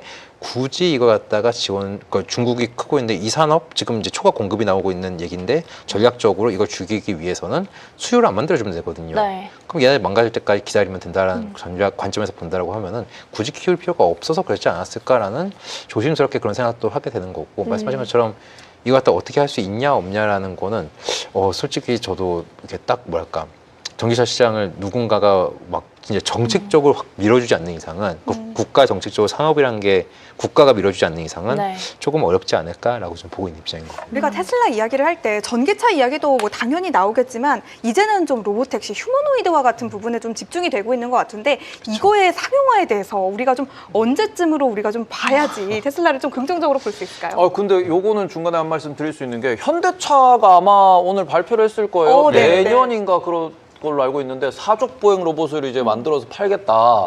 다만 찾아보니까 그게 아마 3년 내 판매 목표 만대 뭐 요 정도. 어제 보면 시제품을 만들겠다라는 이야기가 나오던데 이제 휴머노이드 지금도 뉴스가 계속 휴머노이드 얘기가 나오고 있어요. 모건 스탠리가 또 중국에서 그 휴머노이드 혹은 복합 로봇 시장이 어떻게 성장한다는 보고서가 오늘도 지금 나왔어요. 로봇에 대해서 과연 우리가 긍정적으로 볼 수 있을지. 로봇 사업 자체는 굉장히 긍정적으로 보는 게 맞다라고 보는데 다만 이제 테슬라도 그렇게 얘기하잖아요. 자기네 옵티머스가 나온다라고 하면 자기네 공장부터 쓰겠다. 이런 얘기 하고 있는 거고. 다크 팩토리 얘기가 이제 거기서 나오는 걸까요? 그렇죠. 이제 뭐 그거는 이제 중국도 이미 하고 있긴 한데 네네네. 어쨌든 이런 관점에서 본다라고 하면은 물론 이게 이제 상용화돼서 우리가 생각하는 그 영화에서 나온 것처럼 뭐 걸어 다니는 이렇게 아이로봇처럼 이런. 근데 네. 지금 사실 보면은 강남 가면은 배달 로봇 돌아다니고 있잖아요. 네. 그래요? 예, 그 강남 가면은 이제 그 파란색 로봇 이렇게 돌아다녀요. 이렇게 배달하고 다니고. 모르세요? 본 적 있어요? 네. 와, 집 밖을 잘 안 나가서. 아니면은 뭐 식당 가면은 우리 이렇게 쟁반 네, 같은 그렇죠. 데 그런 거 왔다 그런 건 서빙하는 있죠. 로봇. 예. 그러니까 이런 형태로 해가지고 점진적으로 크는 시장은 맞다라고 저는 좀 보고 있어서 네. 너무 이렇게 그 뭘까 조금 속도가 좀 급하지 않은 건가 이런 생각도 들긴 하지만 네. 어쨌든 크는 시장은 맞다, 긍정적으로 보는 게 맞다라고 좀 보고 있는 거죠. 근데 그런 크는 시장에서 핵심이 되는 거는 결국에는 뭐 미국에서도 계속 얘기 나오고 있는데 미국 기업들은 예전부터 뭐 iOS를 만들든 구글의 뭐 안드로이드가 됐든 간에 또 머리를 만들 거다, 두뇌 소프트웨어를 만들 거다라는 이야기를 하는 거고. 근데 여기서 또 한 가지 문제가 되는 게 그러면 제조는 누가 하냐 그러면은 제조에 대해서 지금 이미 중국 제조가 엄청 앞서 있다라는 얘기도 나오고 예. 있고. 근데 이게 로봇이고 스스로 움직이다 보니까 이거 중국산 쓸 수 있냐라는 얘기도 한편에서는 계속 나온단 말이죠. 근데 여전히 그냥 우리가 지구 딱 놓고 보면은 소프트웨어를 개발하는 쪽은 미국이 잘하고 그쵸. 하드웨어를 만드는 쪽은 아무래도 한국이나 아니면은 일본이나 중국이나 뭐 멀리 가면 독일 정도 요런 애들이 제조업 강국이다 그래가지고 갈리는 모습을 보이고 있는데 그 부분에서 미국의 과연 로봇 제조업이 과연 괜찮을지 혹은 여전히 그러면 또 우리가 뭐 전기차도 마찬가지고 여러 기계 장비들에 대해서 중국에 대한 규제를 하고 있으니 오히려 반사 이익으로 뭐 일본이나 독일이나 한국과 같은 곳에 대한 로봇 제조업도 좀 기대하면서 봐야 될지 그런 부분은 어떻게 생각하실까요? 뭐 로봇을 떠나서 사실 이제 제조업이라는 관점에서 보면은 사실 미국이 그걸 하고 싶은 거예요. 그러니까 스스로. 예, 그렇죠. 그래서 미국 같은 경우도 이번에 관세를 때리긴 했지만 관세를 때리고 나서 얻은 게 뭐냐라고 하면은 뭐 사람들은 그냥 관세니까 당연히 무역을 생각하고 무역 적자 축소를 생각하는데 실질적으로는 9.6조 수준의 투자를 유치했어요. 근데 그 투자 유치가 뭐냐면은 그러니까 미국의 수건 사업이긴 해요. 사실은 2011년부터 오바마 정부부터 뭘 했냐면은 리쇼어링 정책을 계속 합니다. 바이든 때 우리가 IRA라든지 칩스 네. 이런 정책이 있었잖아요. 네. IRA 하면 우리가 당연히 친환경 정책, 그리고 칩스 하면 반도체 육성 정책 이렇게 생각을 하죠. 그러니까 우리 이분화적으로 보지만 이걸 딱 묶어서 보면은 하나솔루션, 삼성전자 미국에 와서 공장 짓고 제조업하고 인력 뽑고 경제활동해 이런 내용인 거예요.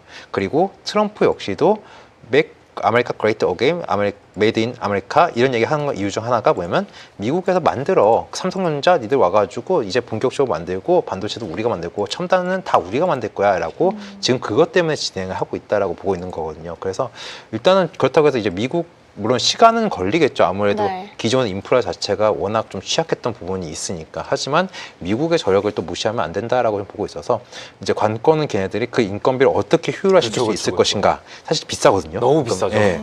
그래서 저는 자동화에 대해서는 계속 볼 필요가 있다고 봅니다. 오히려 그래서 더 자동화에 많은 그쵸. 투자를 할 것이다. 그러면 이제 사람들이 그런 걱정을 하겠죠. 뭐야, 리쇼어링 하면은 고용이 는다며. 그냥 자동화하면은 고용 늘겠어. 하는데 고용은 자동화에서 늘지 않겠죠.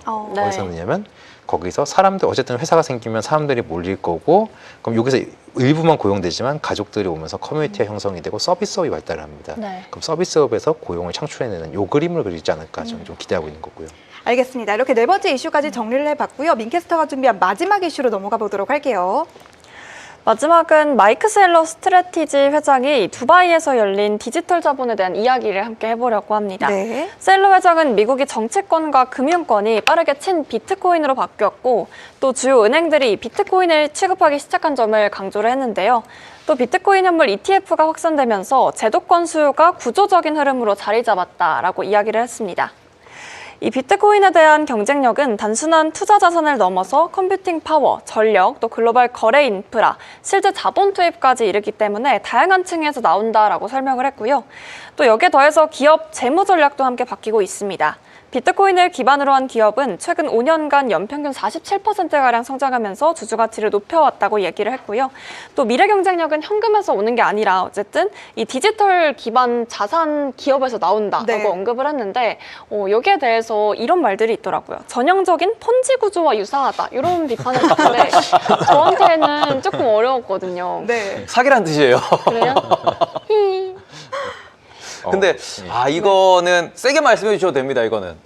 네. 어떤 마이크로 스트래티지나 이런 사업 구조에 대해 가지고 지금 워낙에 의견이 갈리기 때문에 뭐 그 회사의 뭐 그런 뭐 의견이 아닌 선에서 세게 말씀하셔도 상관없습니다. 저는 마이크로 스트래티지에 대해 사실은 그냥 그랬던 것 같아요. 그 당시에 좀 놀라긴 했어요, 사실.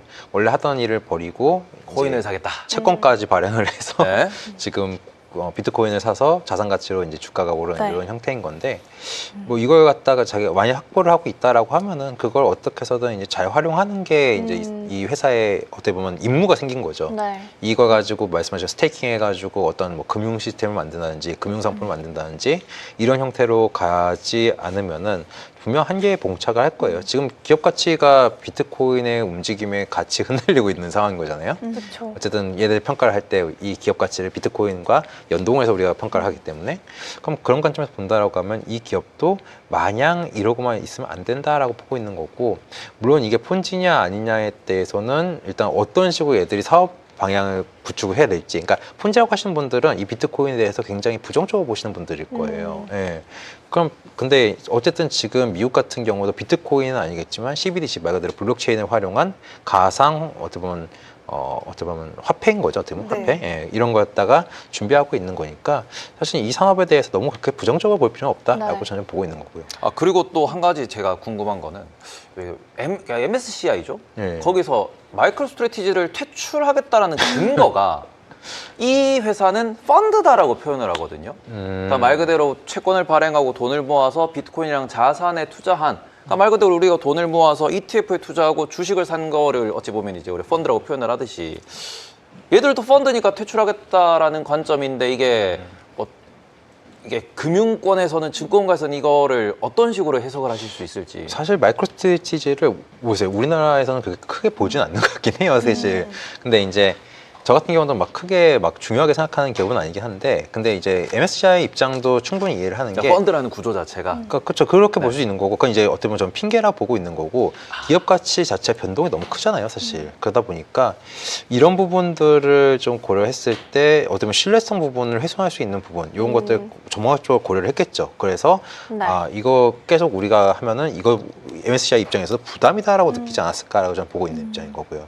그래서 뭐 사실 그 MSCI가 얘기한 거에 대해서 인덱스에서 만약 편출이 된다 이런 개념으로 간다고 하면은 아무래도 이제 수급적인 부분에서 좀 불리할 수 있는 부분도 있는데 사실 그런 부분들을 제외한다라고 하면은 그러면 사실 뭐 기업한테 뭐 이게 좋다 나쁘다라고 평가하는 건 좀 그렇게 평가하는 건 아닌 것 같다라고 보고 있는 거죠. 네. 알겠습니다. 이렇게 스트래티지 이야기까지 좀 정리를 해봤고요. 저는 마지막으로 하나 여쭤보고 싶은 게 3분기 어닝 시즌에 대한 이야기를 물론 막바지로 가고는 있지만 안 해볼 수는 없을 것 같습니다. 뭐 마벨 테크놀로지라든지 크라우드 스트라이크라든지 간밤상 마감 이후에 실적을 발표한 굵직한 기업들이 꽤 있었는데 여기에 대해서 어떻게 보시는지 혹은 뭐 이번 주 혹은 남은 3분기 어닝 시즌에 우리가 어떤 종목을 좀 옥석 가리기를 할 수 있을지 해안을 주시죠. 이번에 뭐 해안까지는 아니고요.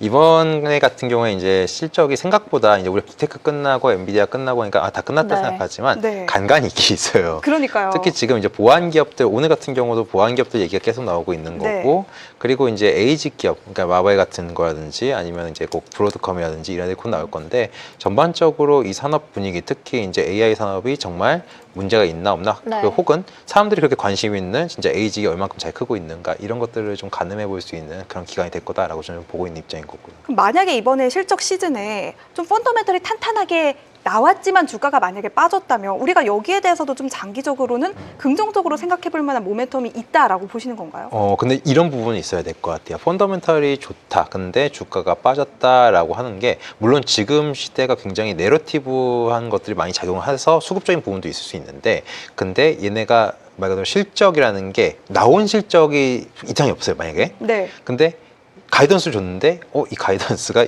약해. 네. 그러면 기대에 못 미쳐. 이건 좀 고민을 해봐야 돼요. 왜냐하면 네. 네. 우리가 지금 실적 발표한다라는 거는 발표하는 실적이란 거는 내가 이 주식을 사서 혹은 내가 여기에 투자를 해서 들고 있는 거에 대한 기회비용인 거예요.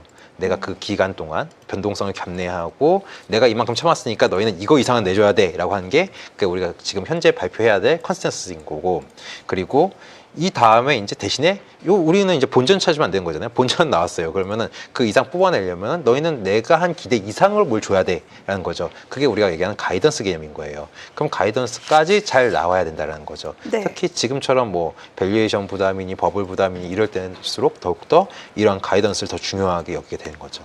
그럼 만약에 3분기 실적도 가이던스까지 만약에 잘 나왔다고 가정을 한다면 우리가 흔히 요즘 많이 보이는 그런 평가들이 있잖아요. 기대치에 미치지 못했다. 시장의 눈높이가 너무 높았다. 나는 그러한 평가들에 대해서는 우리가 약간은 좀 롱텀으로 그래도 좋게 바라볼 수 있는 거겠죠. 그렇죠. 아무래도 이제 이 기업이라는 게 저희가 사실 밸류에이션을 한다고 할 때 DCF라든지 이런 방식을 사용하게 되는데 사실상 다 가정이거든요. 이게 네. 그러니까 이 기업이 어떤 방향으로 어떻게 보면 이 성장 스토리라는 게 존재를 하는데 여기서 만약에 이 성장 스토리 이어가지 못하고 어긋나 버리거나 무슨 문제가 발생을 하면은 그때부터 우리가 고민을 해봐야 되는 그런 시기인데 이 성장의 방향성이 뭐 이상이 없다.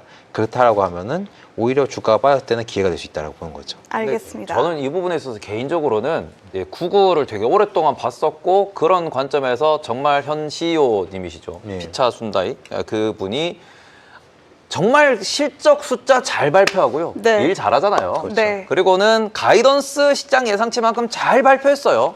그런데 그분만 나와서 IR만 하면은 그 실적 발표 날이 그 분기 주가 고점이에요. 그러다가 계속 1년을 횡보하더니 갑자기 법원에서 대법원에서 아유 너네 그 크롬 매각 안 해도 돼. 독과점 이슈 없어. 그러니까 그때부터 쫙 올라와서 지금 50% 60% 올라온 거란 말이죠. 그렇죠. 그러니까 이게 뭐 IR 얘기를 정말 잘해주셨는데 저는 IR도 CEO의 능력치라고 생각을 합니다. 황 사장님 보세요. 얼마나 잘하십니까? 가죽 잠바 딱 입고 나오셔가지고 잘하니까 그런 부분들에 또 우리가 어느 정도 미국 시장을 볼 때, 미국 주식을 볼 때 그런 부분도 같이 보셔야 된다라는 점 생각하셨으면 좋겠고요. 일단은 저희가 그럼에도 불구하고 일단 뭐 기업 IR 그런 거 잘 모르겠고 내년도 그래서 과연 우리가 어떤 종목을 좀 더 집중적으로 공부를 해봐야 될까라는 부분에서 지금 지난 시간에 엔비디아, 그렇죠. AMD, 브로드컴 이런 대형주들 주도주들 말씀도 해주셨고 그리고는 웨스턴 디지털도 한번 나와서 말씀을 해주셨다. 맞습니다. 그러면은 과연 오늘은 어떤 기업에 대해서 우리가 좀 더 세세하게 공부하는 게 좋을까라고 이렇게 말씀해 주실 수 있을지. 사실 이게 오늘 참 기가 막히게 제가 나오니까 주가가 13% 빠졌거든요. 예? 아스트라랩스라는 기업인데 네. 이 기업을 빠진 이유는 사실은 명확한 것 같아요. 일단은 단계에 많이 올랐었던 것도 있기도 하고 그리고 일단 이 기업이 뭐 하는 기업이냐면 반도체를 그러니까 어쨌든 신호들이 왔다 갔다 하는데 이 신호들을 연결해주는 말 그대로 통신 솔루션을 하는 기업이라고 보시면 되는데 이제 이 기업 같은 경우에 주요 고객사가 엔비디아, AMD 그리고 인텔 또 아마존 이런 기업들이 이 기업의 고객인 거예요. 그 얘기는 뭐냐면은 누구든지 간에 열심히 반도체 만들고 잘 하면은 얘는 수혜를 볼 수 있는 어떻게 보면은 금 캘 때 얘기하는 곡괭이와 청바지 같은 그런 기업인 거죠. 그런데 얘가 왜 빠졌을까라고 고민을 하면 사실 그것 때문에 이제 오늘 아침에 세미나 끝나고 급하게 이제 제가 텔레그램을 운영하는데 텔레그램에다가 변명을 올렸어요. 네. 그러니까 왜냐면 제가 추천했으니까 당연히 책임을 져야죠. 그러니까 그럼 왜 이걸 갖다가 말씀을 드리냐면은 이거였어요. 사실 이제 엔비디아가 너무 독점을 하다 보니까 사람들이 경쟁을 너무 좋아해요. 그래서 이 에이직 애들이 하고 있는 UA 링크라는 이 동맹이 있어요. 이 동맹이 있는데 어제 이제 AWS 행사에서 원래 이제 트레이니움 3라고 해서 이제 기존에 쓰고 있는 자체 A직이죠. A직 네. 서버를 공개를 했는데 여긴 UA 링크가 들어가긴 해요. 그럼에도 불구하고 새로 나올 이제 4 다음 시리즈의 로드맵을 공개했는데 이게 MV 링크 퓨전, 이 새로운 버전의 MV 링크 퓨전이라고 해서 엔비디아와 함께 공유하는 형태. 아까 우리 얘기했던 그 이슈가 나와버린 거예요. 네. 그러니까 뭐야 이거? UA 링크가 주요 그건 줄 알았더니 뭐 MV 링크면 아마존이 이쪽을 떠나는 거 아니야? 이런 걱정이 발생한 거죠. 그러면서 와 주요 고객사 하나 떠내네? 그럼 이쪽 그만 기업은 빠져야지 하면서 13%가 탁 빠져버리는 거예요. 네. 그런데 얘네가 어제 올린 것 중 하나가 뭐냐면 우리 고객사는 MV 링크도 우리 고객사입니다라고 올려요. 네. 그게 뭐냐면 사실은 UA 링크도 아스트라랩스의 고객인 거고 그리고 요 MV 링크 엔비디아도 얘네 고객이었던 거예요. 그러니까 약간 시장에 오해가 있었다라고 보고 있는 거고 다만 이제 그러니까 아직은 얘들이 내고 있는 실적에 비해서 주가가 더 빨리 간 부분은 있긴 해요. 그럼에도 불구하고 저는 성장성을 좀 더 높게 평가를 하기 때문에 밸류를 좀 더 주기 때문에 긍정적으로 보지만 어쨌든 밸류 부담이 있는 상황에서 그런 안 좋은 뉴스가 있어서 빠졌었던 거고 지금 이제 사람들이 빠졌다가 생각해 보니까 뭐야 이거 엔비디아도 얘네 고객이 아니까 아마 지금 시간 외에서 한 7%인가 오르는 걸로 지금 알고 6.5% 지금 올라가고 네. 있습니다. 그래서 그런 점에서 봤을 때는 어쨌든 그렇게까지 나쁘게 보고 우려가 너무 좀 과하지 않았나라고 보고 있습니다. 그래서 이 기업에 대해서는 관심은 좀 관심 종목에 넣어놓고 보실 필요는 있을 것 같다라고 2026년도 저희 전망에 넣어놓긴 했거든요. 계속 알겠습니다. 말씀을 해주셨던 그 부분이겠죠. AI 주도주를 계속해서 우리는 관심을 가져야 되고 물론 엔비디아도 좋고요, AMD도 좋고 구글도 좋고 다 좋은데 그쪽은 완전히 우리가 대형주고 그럼 수익률 상에서 약간의 좀 더 레버리지 효과를 누릴 수 있는 그런 쪽으로 웨스턴 디지털도 있을 수 있고 아스트라랩스 같은 종목들도 같은 계열로 공부하시고 요럴 때 항상 우리가 주의하셔야 되는 거는 한 종목에 엔비디아가 되더라도 한 종목에 몰빵을 하시면은 큰일 날 수 있다. 항상 그런 부분에 있어서 포트폴리오 관점에서 AI에 대한 전반적인 그림을 그리면서 공부하시고 그러면서 투자에 대해서 조금 고민해 보시면 어떨까. 그래서 내년도 2026년도에도 아스트라랩스라는 종목을 한번 살펴보자라는 말씀을 또 해주셨습니다. 알겠습니다. 혹시 마지막 지금 시간이 조금 남았을까요? 궁금한 거 있을까요? 제가 그러면 하나만 여쭙겠습니다. 이건 정말 간단하게만 대답해 주시면 될 것 같은데 일단 시장의 가장 큰 관심이 12월 FOMC 회의잖아요. 네. 또 캐비넷 시시 차기 가장 유력한 이제는 거의 기정사실화가 된 것 같은 네. 연준 의장으로 좀 거론이 되고 있는데 이러한 분위기 속에서 우리가 어떠한 부분을 관전 포인트로 봐야 될지 어떠한 부분을 좀 주목해서 봐야 될지 혹은 대비를 해야 할지 좀 간단하게만 짚어주시죠. 그러니까 전 그럴 것 같아요. 지금 이제 다들 그러니까 지금 이제 걱정도 안 하는 것 같긴 한데 지금 이렇게 금리 인하에 대해서요? 네, 페드워치 보니까 한 86% 뭐 이러더라고요. 금리 인하에 대해서 12월. 네. 그러니까 저도 금리 인하에 대해서는 여전히 긍정적으로 보는 게 결국은 보험적 금리 인하다라는 거고 문제는 이제 이거 갖다가 연준이 좀 얼만큼 적극적으로 해줄 수 있는가가 좀 관건이지 않을까 보고 있는 거고. 근데 그럼에도 불구하고 트럼프 입장에서는 그러니까 저는 이제 이런 얘기를 해요. 이제 세미나를 이제 다니고 하면서 항상 드리는 말씀 중 하나가 뭐 다른 시대는 잘 모르겠는데 트럼프의 시대가 되면은 트럼프의 입을 좀 볼 필요가 있다라고 생각하고 이 사람이 무엇을 하고 싶은가를 전 좀 생각을 해볼 필요가 있다고 생각하는데 이번에 이제 제가 버블 얘기를 했던 부분이 이거예요. 어쨌든 트럼프 시대가 되면 트럼프는 중간 선거를 하고 싶은 거고 미국의 경제를 좋아 보이게 만들고 싶을 거예요. 그럼 맨날 그 얘기하잖아요. 증시가 오르는 건 나 때문이야. 경제가 신고가 좋지. 계속 갈 그리고 거야? 안 빠질 거야? 이번에 신고가 유지해 줄게라고 네, 얘기했죠. 네, 네. 그냥 그만큼 증시가 이 사람 지지율에 긍정적인 영향을 미친다는 거를 역설적으로 설명하고 있다는 거거든요. 그러면은 어쨌든 이런 부분 생각하면은 연준의 유동성의 중요성을 굉장히 이 사람도 알 거고 이런 부분을 좀 압박해서 좀 유동성을 좀 풀어주는 그런 방향으로 가지 않을까? 그래서 정말 뭐 진짜 우리가 생각한 것과 다른 방향의 뭐 말을 한다든지 이런 경우가 저는 가능성은 좀 낮다라고 보고 있긴 하지만 그런 경우 나오면 좀 시장에서는 좀 충격이 될 수는 있겠죠. 근데 그럴 가능성이 좀 낮지 않을까라고 보고 있는 거고요. 알겠습니다. 이렇게 12월 FOMC 회의 어떠한 부분들을 주목해서 봐야 되는지 관전 포인트까지 얘기 들어봤고요. 저는 마지막으로 브레이킹 뉴스 하나 여러분들과 공유를 하고 마무리를 해보도록 하겠습니다. 지금 트럼프 행정부가 오늘 새로운 연비 기준을 발표하겠다라는 CNBC의 브레이킹 뉴스가 나왔는데요. 지금 보이시다시피 구체적인 내용은 아직은 언급이 되지 않았다고 합니다. 이 미국 등 주요국에서 차량의 연비를 매년 강화하는 정책의 일환이다라고 좀 설명이 되어 있는데요. 여기에 대해서는 추가적으로 나오는 소식들 저희가 PM10을 통해서 정리를 해드리도록 할 테니까요. 잠시만 더 기다려주시면 좋을 것 같습니다. 네, 그래서 오늘 저희가 준비한 내용 여기까지고요. 또 2부에는 강재구 하나증권 연구위원님 너무너무 감사하고요. 네. 저희가 또 오늘 왜 이렇게 중간중간에 그 채팅창에 그 표정 안 좋다는 얘기가 많았는데 왜 그랬어요? 힝이 안 통해서 슬펐어요? 아직 시험 기간인데. 아 맞다. 그러니까 이게 다음 주까지 시험 기간인 아직까지 학생이기 때문에 네, 감사합니다. 살짝 피곤해서 그랬을 수 아닙니다, 있다. 아닙니다. 네, 저희 그런 부분. PM팬에서는 조금 더 활기차게 해보죠. 그럼요. 네, 그런 부분에 대해서 좀 양해를 부탁드린다라고 말씀을 드리고 자 오늘도 거의 10시까지 열심히 달려왔습니다. 그러면 저희는 또 내일 여기서 또 뵙고 다음 주에 또 뵙도록 하겠습니다. 그럼 다음 주에도 우리가 또 웃으면서 볼 수 있었으면 좋겠다라고 말씀드리면서 오늘은 여기까지 인사드리도록 하겠습니다. 감사합니다. 가장 먼저 만나보시는 현시각 헤드라인 시간입니다. 첫 번째 헤드라인부터 만나볼까요? 우버 소식인데요. 우버가 자율주행차 업체 에브라이드와 손잡고 미국 텍사스주 댈러스에서 아이오닉 5 로보택시를 본격 투입했다는 소식입니다.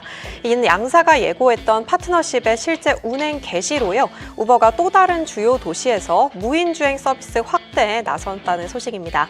우버는 현재 시간 4일 성명을 통해서 이용자는 추가 비용 없이 에브라이드의 현대 아이오닉 5 기반 로보택시에 배정될 수 있다고 밝혔고요. 서비스 초기에는 전문 직원이 운전석에 탑승해서 차량을 모니터링하면서 운행을 돕고요. 안정성 검증 후에는 운행구역 확대 및 완전 무인 자율주행 서비스로 전환할 계획이라고 밝혔습니다. 업계에서는 향후 모빌리티 시장 경쟁 구도가 큰 변화를 맞을 수도 있다는 전망도 내놓고 있고요. 두 번째 소식으로 가보겠습니다. 실적을 발표한 두 개의 기업 뉴스가 있는데요. 바로 첫 번째는 메이시스입니다. 13개 분기 만에 가장 강한 매출을 보였다는데요. 미국 백화점 체인 메이시스가 발표한 실적이 월가 예상치를 크게 웃돌면서 연간 전망까지 상향 조정한 모습입니다. 소비자들이 경기 불안에도 불구하고 지출이 견조하게 유지되고 있음을 보여주는데요. 이 메이시스는 올해 회계연도 조정 EPS 전망을 최대 2.2달러로 높였습니다. 이는 지난 9월 제시했던 2.05달러 전망보다 상향된 수치고요. 매출도 47억 달러로 시장 예상치인 45.6억 달러를 넘어섰습니다. 업계에서는 소비 둔화 우려가 이어짐에도 백화점 소비가 예상보다 견조하게 유지됐다는 전망이 나옵니다. 현재 주가 보시면 실적 발표에도 불구하고 8% 가까이 빠지는 모습을 보이고 있습니다. 다음 뉴스는요. 달러트리 소식인데요. 달러트리도 역시 실적을 발표했죠. 예상을 웃돈 실적으로 연간 전망도 상향 조정했습니다. 경기 부담이 커진 소비자들의 지출이 이렇게 저가 상품 중심으로 이동하고 있다는 신호로 해석된다는데요. 달러트리는 지난 분기 조정 EPS는 1.21달러를 기록해서 월가 예상치를 상회했고요. 같은 기간 매출도 4.2% 증가했습니다. 올해 회계연도 조정 EPS 전망을 5.6%에서 5.6달러에서 5.8달러 범위로 제시하면서 기존 최다치였던 5.72달러 대비 상향 조정된 수치고요. 달러트리의 약 85%의 제품이 2달러 이하에 판매되는 이 초저가 전략이 지출이 빠듯한 소비자들에게 더욱 매력적으로 다가가고 있다는 분석이 나오고 있습니다. 이 소식에 달러트리 주가 현재 2.75% 상승 흐름 보이고 있고요. 이 달러트리는 주가가 올해 들어서 이미 45% 오르면서 강세 흐름을 이어가고 있습니다. 네 번째 헤드라인은요. 은 가격 소식인데요. 은 가격이 사상 최고치를 찍고 하락했다는 소식입니다. 국제 은 가격이 장중 사상 최고치를 찍으면서 급등했다가 미국 경제지표 발표를 앞두고 다시 하락하면서 크게 출렁인 건데요. 금 가격은 비교적 안정세를 보였고요. 은 가격은 장중 온스당 58.9달러 선까지 치솟으면서 새로운 최고가를 기록했었죠. 이후 1.6%까지 하락했는데요. 이 투자자들이 여러 경제지표 발표를 앞두고 방향성을 찾고 있다는 분석이 나오고 있습니다. 미국의 고용지표와 산업생산지표는 현지 시간 수요일에 발표될 예정이고요. 단기적으로는 다음 연준회의에서 금리 인하가 단행될 거라는 기대감이 시장에 반영되고 있다는 분석이 나옵니다. 마지막 헤드라인은요. 이 글렌코어의 소식인데요. 스위스 자원기업 글렌코어가 향후 10년 만에 구리 생산을 연간 160만 톤 수준으로 끌어올리겠다고 발표했다는 보도가 나왔습니다. 최근 4년 연속 생산이 줄어들면서 올해는 2018년보다 약 40% 생산이 감소된 상황인데요. 이를 뒤집기 위해서 대규모 증산 전략을 펼친다고 합니다. 글렌토어는 2028년까지 연 100만 톤 생산 체제를 먼저 구축하겠다면서요. 중단됐던 알룸브레라 광산도 재가동할 계획이라고 밝혔습니다. 구리는 전기차와 재생에너지, 송전망 등에서 핵심 소재로 사용되면서 향후 수요 증가가 예상되는 만큼 이 구리의 공급 확대 경쟁이 더욱 치열해질 거라는 전망이 나옵니다. 이렇게 현시각 헤드라인은 마무리하도록 하겠습니다.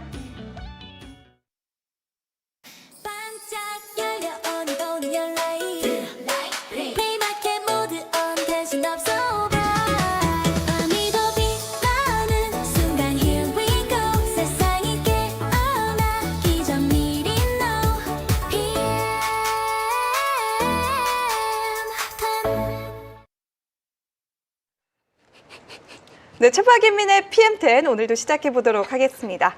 개장 전에 나오는 속보들, 장 전의 실적을 발표하는 기업들, 그리고 오늘 장을 준비할 때 반드시 확인해봐야 하는 기업과 원자재 이슈들까지 저희와 함께 빠르고 정확하게 체크해 보시죠. 오늘도 캠밍캐스터 통해서 바로 시장 상황 먼저 점검해 보도록 하겠습니다. 오늘 두 번을 하게 됐네요. 방금 저희가 새로운 CG가 좀 도입이 됐나 봐요. 저는 저거 보고 깜짝 놀랐어요.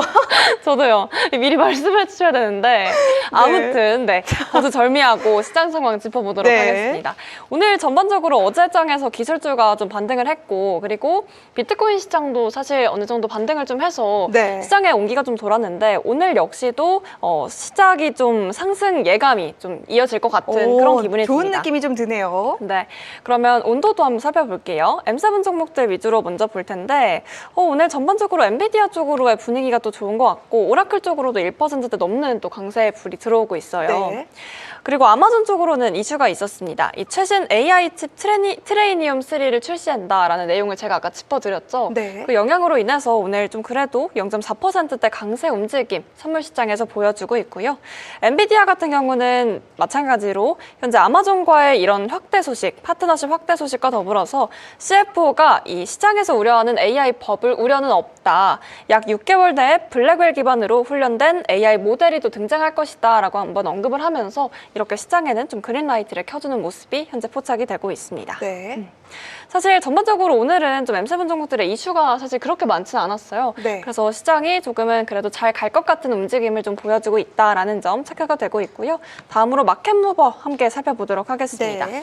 오늘 시장에서 오라클이 좀 두드러지게 튀고 있었죠. 오라클의 웰스파고의 투자 의견에 있어서 좀 이렇게 또 좋게 올라가고 있는 것으로 보이고요. 네. 우버 같은 경우도 특별한 이슈가 있었습니다. 오늘 선물 시장에서 2%대 넘는 상승률 움직임 현재 보여주고 있는데요. 달라스에서 로보택시 서비스를 개시한다라고 하는 보도가 나오면서 어쨌든 호재성으로 좀 작용한 것으로 현재 확인이 되고 있습니다. 네. 반면 넷플릭스 쪽으로는 현재 낙폭이 좀 1%대 넘게 빠지고 있는 모습인데요.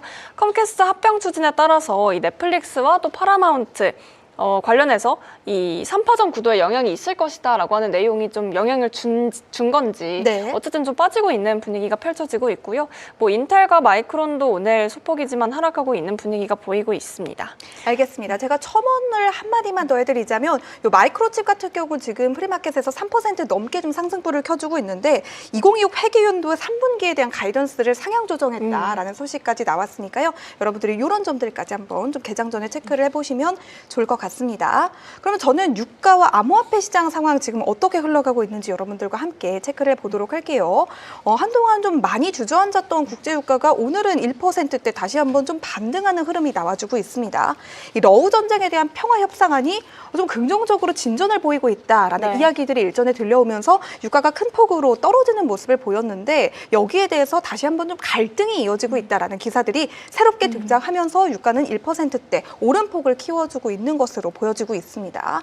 제가 관련해서 CNBC에서 나온 기사 하나 연결해 드리도록 할게요. 이 푸틴 러시아 대통령이 유럽이 전쟁을 하겠다면 나도 할 것이다, 대응을 할 것이다 라는 그런 입장을 표명을 했다고 합니다. 우크라이나와의 이 평화 협상안이 조금은 교착 상태에 빠졌다라는 네. 기사가 나오면서 원유 시장도 여기에 좀 직접적인 영향을 받고 있는 것으로 보여지고 있습니다. 휴전 동향을 좀 유가는 주시하고 있는 것으로 좀 파악이 되고 있고 네. 비트코인은 심리적으로는 아직까지 좀 취약하다라고 하는 내용도 함께 사실 좀 영향을 받고 있는 것 같거든요. 반등을 그래도 했지만 뭔가 불안한 네, 그래도 그런 뭐 심리가 비트코인이 남아있는 것 오늘장에서는 좀 급등하는 흐름을 나와주고 있기는 합니다. 네. 뭐 이게 사실 뭐 많이 떨어졌던 만큼 이거를 그쵸. 급등이라고 표현하는 것도 약간은 좀 민망한 상황이기는 하지만 네. 그래도 그동안 투자자들이 조금은 실망감을 드러냈던 반면 오늘장에서는 약간은 마음을 놓을 수 네. 있는 다시 한번 좀 상승 궤도를 달려줄 수 있지 않나, 연말로 향해 가면서 산타가 암호화폐 시장에도 와줄 수 있지 않나 하는 그런 기대감이 다시 한번 좀 작용을 하고 있는 것 같습니다. 네. 92,000달러 선을 웃돌면서 거의 93,000달러에 근접하는 모습을 보여주고 있고요. 이더리움 같은 경우는 상승폭이 더 크죠. 9% 넘게 큰 폭으로 뛰어주면서 3,000달러를 웃도는 모습 확인해 보실 수가 있을 것 같습니다. 저는 관련해서 CNBC에서 조금 전에 나왔던 소식들 여러분들과 함께 좀 정리를 해보도록 할게요. 뭐 일단은 이거는 저희가 프리마켓 뉴욕에서 말미에 전해드렸죠. 트럼프 행정부가 오늘 이 새로운 연료 기준에 대한 발표가 한다고 합니다. 네. 여기에 대해서는 아직까지는 구체적인 소식이 전해지고 있지 않으니까요. 저희 PM10이 끝나기 전까지 좀 추가적인 업데이트가 나온다면 저희가 여기에 대해서 좀 보완을 해드리도록 하겠습니다. 그리고 저희가 M7을 이야기할 때 요즘 사실 애플 이야기는 좀 많이 잊혀졌던 것 같기는 해요. 네. 뭐 거의 엔비디아와 구글의 이런 독주 체제, 둘만의 경쟁 구도가 좀 만들어지고 있는 것 같은데 오랜만에 애플에 대한 조금 낙관적인 의견이 나왔다. 여러분들과 함께 이러한 점들을 공유해보면 좋겠다 싶어서 이 네. 기사를 한번 제가 선택을 해봤는데요. 이 애플이 중국 시장이 조금은 부활을 할 예정으로 보인다고 합니다. 아이폰 출하량이 사상 최대치에 달할 것이다라는 전망이 나왔다고 하는데 2025년 아이폰 17의 판매량은 2억 4,740만 대로 전년비 6% 넘게 증가할 것으로 예측이 되고 있다고 합니다. 네. 비교 수치를 한번 드려볼게요. 2021년 아이폰 13의 판매량이 2억 3,600만 대였다고 하니까 한때 애플이 정말 영광을 찾았던 그 글로리 시대에 비해서도 네. 지금 다시 한번 아이폰 17이 좀 부릉부릉 해주는 분위기를 나타내고 있다. 저희가 지난번 실적 발표 때 이런 말씀을 드렸어요.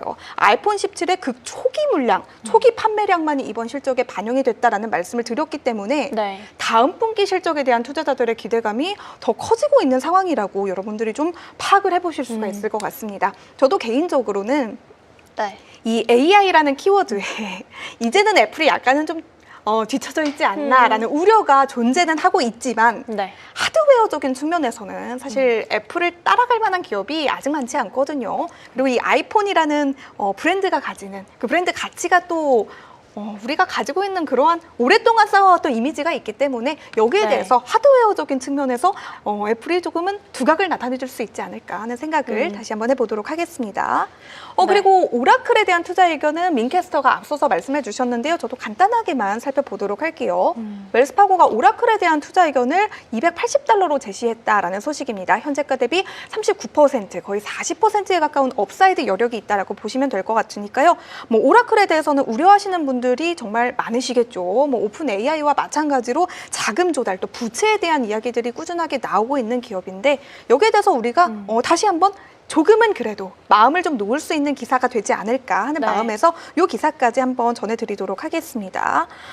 다음 소식으로 한번 넘어가 볼 텐데요. 이거는 거의 오늘 시장에 감히 핫 키워드가 될 거라고 네. 예상을 하는 이슈입니다. 엔스로픽 어떤 얘기죠?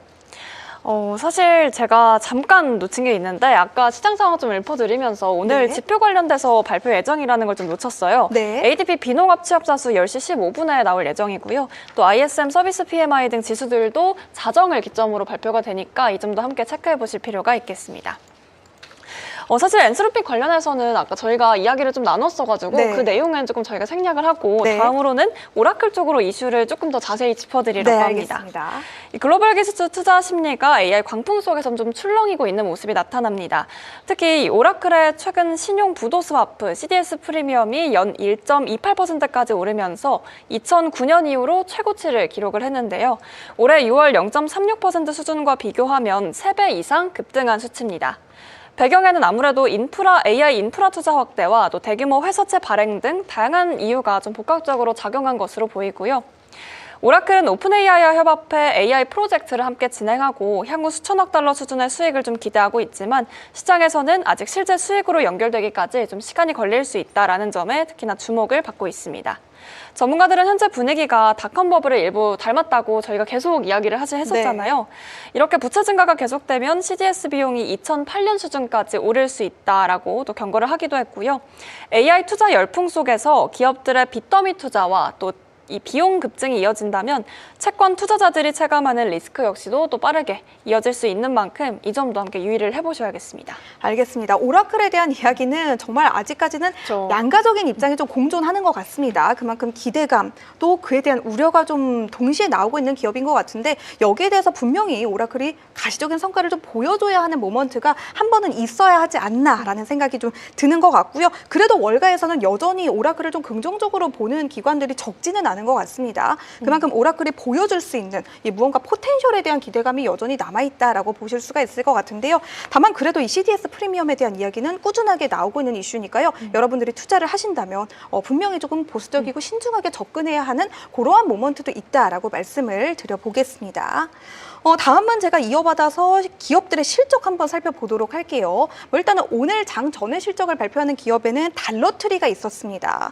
제가 요거는 좀 죄송하다라는 말씀 좀 드리고 싶은 게 왜요? 제가 사실은 프리마켓 뉴욕 막바지에 이제 실적 발표를 하는 기업들이 있으면 저도 사람인지라 네. 약간의 실적 내용을 좀 미리 보고 들어와야 그쵸. 되는데 저희가 개편을 하면서 그러한 상들을 제가 보지 못하고 숨쉴 틈이 없습니다. 쉽지만, 이제부터는 네. 제가 좀 실적 관련된 내용도 좀 받아올 수 있도록 해서 최대한 많이 전달해드리면 더 좋을 것 같아요. 너무 좋네요. 알겠습니다. 아쉽지만 오늘 달러트리는 여러분들과 수치 그리고 주가 네. 상황만 좀 공유를 해보는 걸로 하겠습니다. 달러트리의 실적이 나왔죠. EPS는 1달러 21센트로 예상치를 상회했다라고 보시면 되겠고요. 매출 같은 경우는 47억 달러로 예상치에 부합하는 수준으로 나왔다고 보시면 되겠습니다. 현재 프리마켓에서는 2% 가깝게 상승 동력을 받아주고 있는 중이니까요.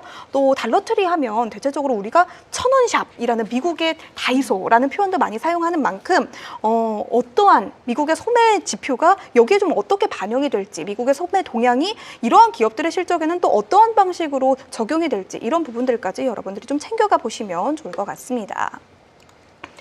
저는 다음으로 마벨 테크놀로지의 실적으로 넘어가 보려고 하는데요. 여러분들이 간밤 장 마감 이후에 실적을 발표한 기업 중에서 가장 많이 관심을 가지고 계시는 종목일 것 같습니다. 크라우드 스트라이크는 구윤우 캐스터가 앞서서 해주셨기 때문에 제가 네. 그거는 제외를 하고요. 마벨 테크놀로지 그리고 요거는 아시는 분들은 아실 것 같은데 옥타의 실적까지 여러분들과 함께 좀 꼼꼼하게 뜯어보도록 하겠습니다. 일단 수치부터 좀 보도록 할까요? 제가 실적 수치를 안 띄워놨으니까 제가 빠르게 화면을 좀 전환해서 여러분들과 함께 보도록 할게요. 이제 보이시죠?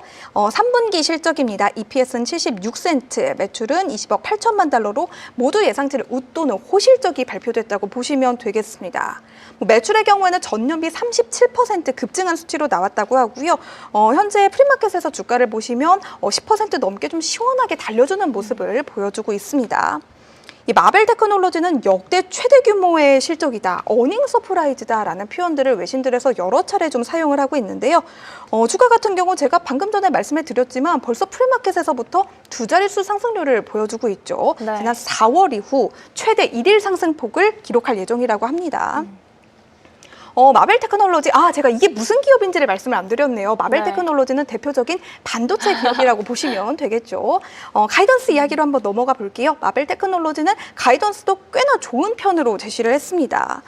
2027 회계연도 데이터 센터 매출이 전년비 25% 증가할 것이라고 제시를 했는데 예상치가 16%였다고 해요. 확실히 좀 잘 나온 부분이 여러분들도 수치로 확인을 해 보실 수가 있는 부분이겠죠. 그리고 구체적인 수치는 제시가 되지 않았지만 2028 회계연도 데이터 센터 매출 역시 유의미한 성장세를 보일 것이다 라면서 좀 자신감을 드러내는 모습이었습니다. 4분기 매출 가이던스도 22억 달러로 제시가 됐는데 물론 이거는 플러스 마이너스 5% 정도가 위아래로 변동이 있을 수 있다라고 밝히긴 했지만 시장은 그래도 대체적으로 예상치인 22억 달러에 부합하는 수준으로 좀 봐주고 있는 것 같습니다. 이 맷 머피 마벨 테크놀로지 CEO는 향후 몇 년간 상당한 AI 시장의 모멘텀을 관측했다라고 입장을 전했다고 하고요. 장기 로드맵을 발표하고 파트너십을 논의하고 또 AI 시장의 확장 외에도 여러 가지 이번 호실적에게는 동인이 있었다라는 표현을 했다고 합니다. 다만 마벨 테크놀로지는 주가가 올해 들어 지금까지 연초 대비 약 15% 정도 하락한 상태라고 하는데요. 거기에 대한 왜? 라는 의구심을 저한테 물어보신다면 이 AI 하이퍼스케일러들을 위한 반도체 기업으로 자리매김을 했고 또 하나의 이런 메인 플레이어로의 역할을 잘 해주고 있음에도 불구하고 이거는 시장에서 정말 많이 나오고 있는 표현인데 기대치가 너무 높았다. 투자자들의 그만큼의 시각이 조금은 더 확장돼 있는 상태다. 마벨 테크놀로지의 이 정도 실적으로는 투자자들이 만족을 하지 못하는 결과로 도래가 됐다라는 표현까지 해볼 수가 있을 것 같습니다. 네. 그리고 관련해서 오늘 마벨 테크놀로지는 실적 이외에도 좀 떠들썩한 이슈가 하나 있었는데요. 이 셀레스티얼 AI라고 반도체 AI 스타트업을 현금과 주식을 합쳐서 32억 5천만 달러에 매입하겠다, 합병을 시키겠다, 대규모의 M&A를 발표를 하기도 했습니다. 이 마벨 테크놀로지는 셀레스티얼 AI가 2028년 하반기부터 매출에 기여하기 시작해 네. 2028년 4분기에는 연간 5억 달러 정도의 매출, 2029년 4분기에는 연간 10억 달러의 매출에 이르게 될 것이다 라고 전했다고 하는데요. 사실 뭐 M&A, 투자에 대한 부분은 제가 일전에도 여러 차례 말씀을 드렸지만 네. 여기에 대한 그 시장의 해석은 항상 그때그때 다릅니다. 뭐 어떨 때는 재정적인 부담에 대한 우려를 표시하는 그런 경우도 좀 있고요. 이러한 경우에는 마벨 테크놀로지는 장기적인 성장성을 셀레스티얼 AI가 좀 가져다 줄 수 있을 것이다 라는 네. 측면에 포커스를 맞춘 것으로 보여지고 있습니다. 뭐 추가적으로 여기에 대해서 조금만 더 정보를 언급해 드리자면 이 마벨 테크놀로지는 셀레스티얼 AI가 2029년까지 누적 매출액 5억 달러를 달성하면 셀레스티얼 AI 주주들에게 추가로 22억 5천만 달러 상당의 마벨 주식 2,720만 주도 지급하겠다라고 입장을 밝혔다고 하는데요. 그러니까 매입 가격이 최대 55억 달러 정도의 가치를 가질 수도 있다라는 부분은 여러분들이 마벨 테크놀로지의 실적을 확인하실 때 이러한 소식들까지 함께 묶어서 반드시 확인을 해보시면 좋을 것 같습니다. 저는 다음으로는 옥타 실적으로 한번 넘어가 보도록 할게요. 네. 옥타 역시 제가 이것도 실적 수치를 안 띄워놨죠. 지금 빠르게 띄워서 여러분들과 이야기를 이어나가 보도록 할게요. 보이시죠? 옥타 같은 경우는 3분기 실적입니다. EPS는 82센트, 매출은 7억 4,200만 달러로 모두 예상치를 웃돌았고요. 매출의 경우에는 전년비 12% 증가한 수치로 제시가 됐습니다. 순이익 같은 경우도 4,300만 달러로 예상치를 웃돌았고요. 전년 동기 대비해서는 무려 169%나 급증한 수치로 나왔다고 하는데요. 다만 주가를 보시면 네. 그러한 호실적이 전혀 반영이 되고 있지 않는 모습입니다. 그렇네요. 지금 프리마켓에서 5% 넘게 좀 밀려나고 있는데 그래도 긍정적인 부분이 많이 나왔으니까요. 제가 가이던스가 양호하게 나왔다라는 점까지 한번 또 전달을 드려보도록 할게요. 4분기 매출 가이던스는 7억 4,800만 달러에서 7억 5천만 달러로 예상치를 웃돌게 나왔고요. 네. 4분기 EPS 가이던스도 84센트에서 85센트로 모두 시장의 예상치를 웃돌 것으로 전망이 되고 있습니다. 뭐 다만 이렇게까지 주가가 밀려났던 이유에 대해서도 우리가 한 번쯤 분석을 해봐야 되겠죠. 2027 회계연도의 예비 가이던스를 발표하지 않고 보류하겠다라고 발표를 했다고 합니다. 네. 이게 4분기 계절적인 요인 때문이라고 하는데 CEO가 지나친 보수성을 피하기 위해서 제시하지 않았다라고 말을 했다고 하는데 그러니까 굳이 낮은 전망치를 지금 제시해서 시장의 기대치를 낮추고 싶지 않다라는 말과 동일하다고 우리가 이해해 볼 수가 있을 것 같습니다. 다만 이번 어닝 시즌이 워낙 강력했기 때문에 실적도 잘 나와야 되고 가이던스도 좋아야 되는 이러한 형국에서 네. 가이던스를 발표하지 않고 보류하겠다라는 이 CEO의 발언은 시장에서는 전혀 CEO가 의도한 대로 굳이 지금 내가 기대치를 낮추고 싶진 않다. 나중에 그런 성장성이 드러난다면 그때 우리가 좀 상향된 가이던스 제시를 하겠다라는 그런 입장이 반영이 되지 않았죠. 이런 네. 부분에 대해서 투자자들이 조금은 실망감을 표출했다라고 보실 수가 있을 것 같고요. CNBC 같은 경우도 옥타 이번 실적에 대해서 월가의 기대치가 너무 높았기 때문에 호실적에도 불구하고 주가가 잘 가지 못하는 그런 전형적인 기업으로 분류가 될 수 있을 것이다라는 의견까지 함께 네. 전했다고 합니다. 하지만 AI 호재로 인한 상승 가능성은 여전히 존재한다고 하고요.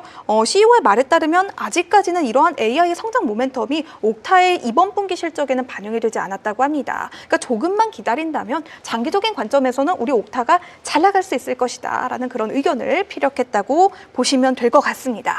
이렇게 마벨 테크놀로지 그리고 옥타의 실적까지 정리를 해봤는데요. 민캐스터가 아주 바쁘게 뭔가를 보고 있는 것 같습니다. 어떤 내용이죠? 11월 ADP 미국 민간 고용 지표가 나왔습니다. 네. 결론부터 말씀을 드리면 3만 2천여 명가량 감소했다라고 결과값이 나왔고요. 고용 감세가 전반적으로 나타나긴 했는데 소규모 사업장의 감소가 좀 두드러졌다고 나와 있고요. 그리고 또 연간 임금 상승률은 적정 유지차와 또 이직자 관련해서 모두 전월 대비 둔화됐다라고 어쨌든 고용 지표가 좀 이렇게 나왔는데 네. 금리 인하에 대해서 조금 더 방향성을 실어주지 않을까라고 하는 내용으로도 판단이 되고 있고요. 그러게요. 어쨌든 마지막으로 연준 회의 전 발표가 되는 고용 지표이니만큼 네. 이 부분들을 체크하고 들어갈 거기 때문에 그래도 한번 체크를 하고 넘어가는 게 좋을 것 같아서 말씀을 드렸습니다. 알겠습니다. 뭐 연준이 파월 의장이 직접 고용에 대해서 나는 신경을 쓰겠다라고 입장을 밝힌 만큼 네. 우리가 11월 FOMC 회의 전에 나오는 고용 지표 정말 중요한 방향성이 될 수가 있을 것 같습니다. 여기에 대해서 고용이 약간은 좀 둔화되고 있는 추세를 나타내고 있기 때문에 물론 지금은 12월 금리 인하가 거의 네. 이거는 제 피셜은 아니겠죠. 거의 99% 정도 기정사실화가 되어 있는 그러한 분위기인데요. 뭐 아무래도 노동시장이 둔화됐다는 지표가 나온다면 차후에 연준에 또 경로를 설정할 때 있어서 도움이 될 만한 지표가 될 수 있기 때문에 네. 그런 고용 지표들까지 여러분들과 함께 공유를 해봤습니다. 민캐스터가 정말 바쁘게 고용 지표 나오는 즉시 잘 정리를 해주셔서 정말 감사하다라는 말씀을 드리겠고요. 저희는 시간이 조금 남긴 했네요. 저는 짐 크레이머가 오늘은 또 어떤 말을 했을까 네. 여기에 대해서 한번 여러분들과 이야기를 나눠보도록 하겠습니다. 제가 뭐 혹시 짐 크레이머 어떻게 생각하세요? 저는 빅셔틀의 이런 발언은 좀 유심히 확인을 해봐야 될 필요가 있다고 생각을 하거든요. 네. 근데 말을 너무 자주 하시는 것 같긴 해요. 그러니까 선배님 말고 이 짐 크레이머가요? 분이, 네. 알겠습니다. 뭐 저도 뭐 동의는 하는 부분이에요. 구루들의 그런 투자 해야는 우리가 분명히 받아들여야 할 부분이 네. 있지만 물론 그 중에서도 우리가 좀 골라가야 될 부분은 분명히 있겠죠. 100% 신뢰를 할 수는 없겠지만 그래도 저희는 저희가 의견을 전하는 건 네. 아니니까요. 나오는 즉시 저희는 팩트 위주로 전달해 드리도록 하겠습니다. 제목부터 좀 읽어보도록 할까요? 오픈 AI의 코드레드의 진짜 대상은 제미나이가 아니라 자금 전쟁이다. 네. 이야기가 좀 나왔습니다. 내용을 좀 읽어보면 지금 제목에서 나온 얘기가 사실 전부예요. 지금 오픈 AI가 코드레드를 발령한 게 제미나이를 겨냥할 때가 아니다. 너희 자체 내에서 지금 문제가 있다라는 네. 내용인데 구체적으로 어떤 내용들이 나왔는지 함께 좀 짚어보도록 할게요. 이 짐 크레이머는 오픈 AI가 경쟁보다는 자금에 대한 위험도가 더 우선시되고 있다라는 우려를 좀 표했는데요. 이 오픈 AI의 경쟁사들은 모두 더 나은 신용 접근성을 가지고 있다고 합니다. 가령 알파벳이나 아마존, 메타, 마이크로소프트는 저금리로 수십억 달러에서 수백억 달러까지 도달을 할 수 있지만 이미 큰 부채를 진 오픈 AI는 동일한 조건으로 차입하기는 조금 어려운 상황이다라고 입장을 좀 전하고 있습니다. 그리고 오픈 AI가 광고 상품, 개인 AI 비서, 펄스 등 여러 가지 프로젝트들을 늦추고 챗 GPT에만 집중을 하겠다라는 코드레드를 발령한 것에 대해서 경쟁사들에게 오히려 기회를 제공하는 꼴이 된다라는 그런 말도 남겼다고 하는데요.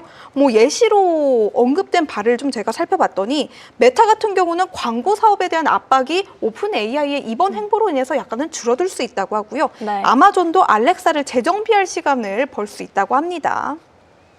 그리고 세일즈포스 같은 경우도 자체 AI 도구를 적극적으로 내세울 환경이 된다라면서 지금 오픈 AI가 제대로 된 방향으로 가고 있지 못하다. 지금은 네. 코드레드를 발령할 때가 아니다라는 입장을 재차 좀 재확인을 시켜주는 모습이었습니다.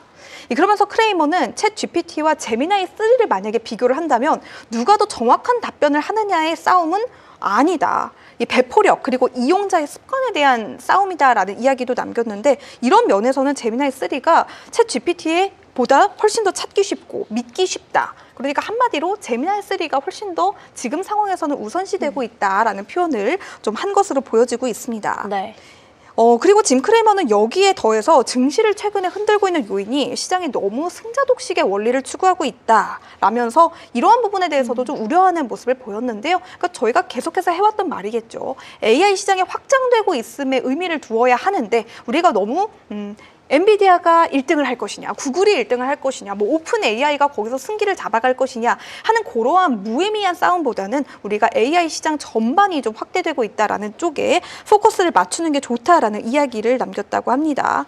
그러면서 짐 크레이머가 아주 현명하게 오픈 AI가 어떠한 전략을 추구해야 하는지까지 좀 입장을 전해줬는데요. 네. 뉴욕타임즈와의 소송을 조기에 해결함으로써 비용을 절감해야 할 것이고 또 마이크로소프트의 추가 지분을 투자를 유치할 생각을 해라. 지금 네. 이러한 방향으로 갈 때가 아니다라는 기사까지 남겼다고 하니까요. 짐 크레이머가 남긴 말 저는 뭐 그렇게 틀리지는 않은 말 같기는 합니다. 관련해서 짐 크레이머의 해안까지 여러분들이 좀 가져가 보시면 좋을 것 같습니다. 마지막으로 지금 시장은 어떠한 변동이 있는지 또 저희가 추가적으로 주목해봐야 할 만한 기업들이 있을까요? 마지막으로 시장 상황 한번 짚어보고 마무리해보면 좋을 것 같은데요. 네. 전반적으로 아까 말씀드렸던 것처럼 마벨 테크놀로지가 현재 10%도 강세 보이면서 움직임 보이고 있고 뭐 엔비디아라든지 테슬라 같은 종목은 1%대 현재 상승 움직임 선물 시장에서 보여주고 있긴 한데 전반적으로는 시장은 약간 보합권에서의 그냥 쉬어가는 장세의 조금 모양새는 이어지고 있습니다. 그리고 은으로도 살짝 체크하고 넘어가면요. 네. 은도 사실 또 사상 최고치를 또 경신을 하고 있습니다. $59를 넘어갔네요. 그래서 원래 58달러 선에서 이제 움직임을 보였는데 네. 굉장히 또 현재는 또 올라가고 있는 분위기가 펼쳐지고 있고 금과 구리 쪽으로도 상승세 움직임 보여주고 있습니다. 알겠습니다. 이렇게 시장의 현재 상황은 어떠한지 또 금, 은, 구리까지 요즘 시장에서 주목하고 있는 원자재들의 흐름은 어떠한지까지 저희가 체크를 해봤습니다. 네, 오늘 저희가 준비한 소식은 여기까지입니다. 저희는 내일 밤 10시에 다시 돌아오도록 할게요. 밤 10시에는 언제나 PM10!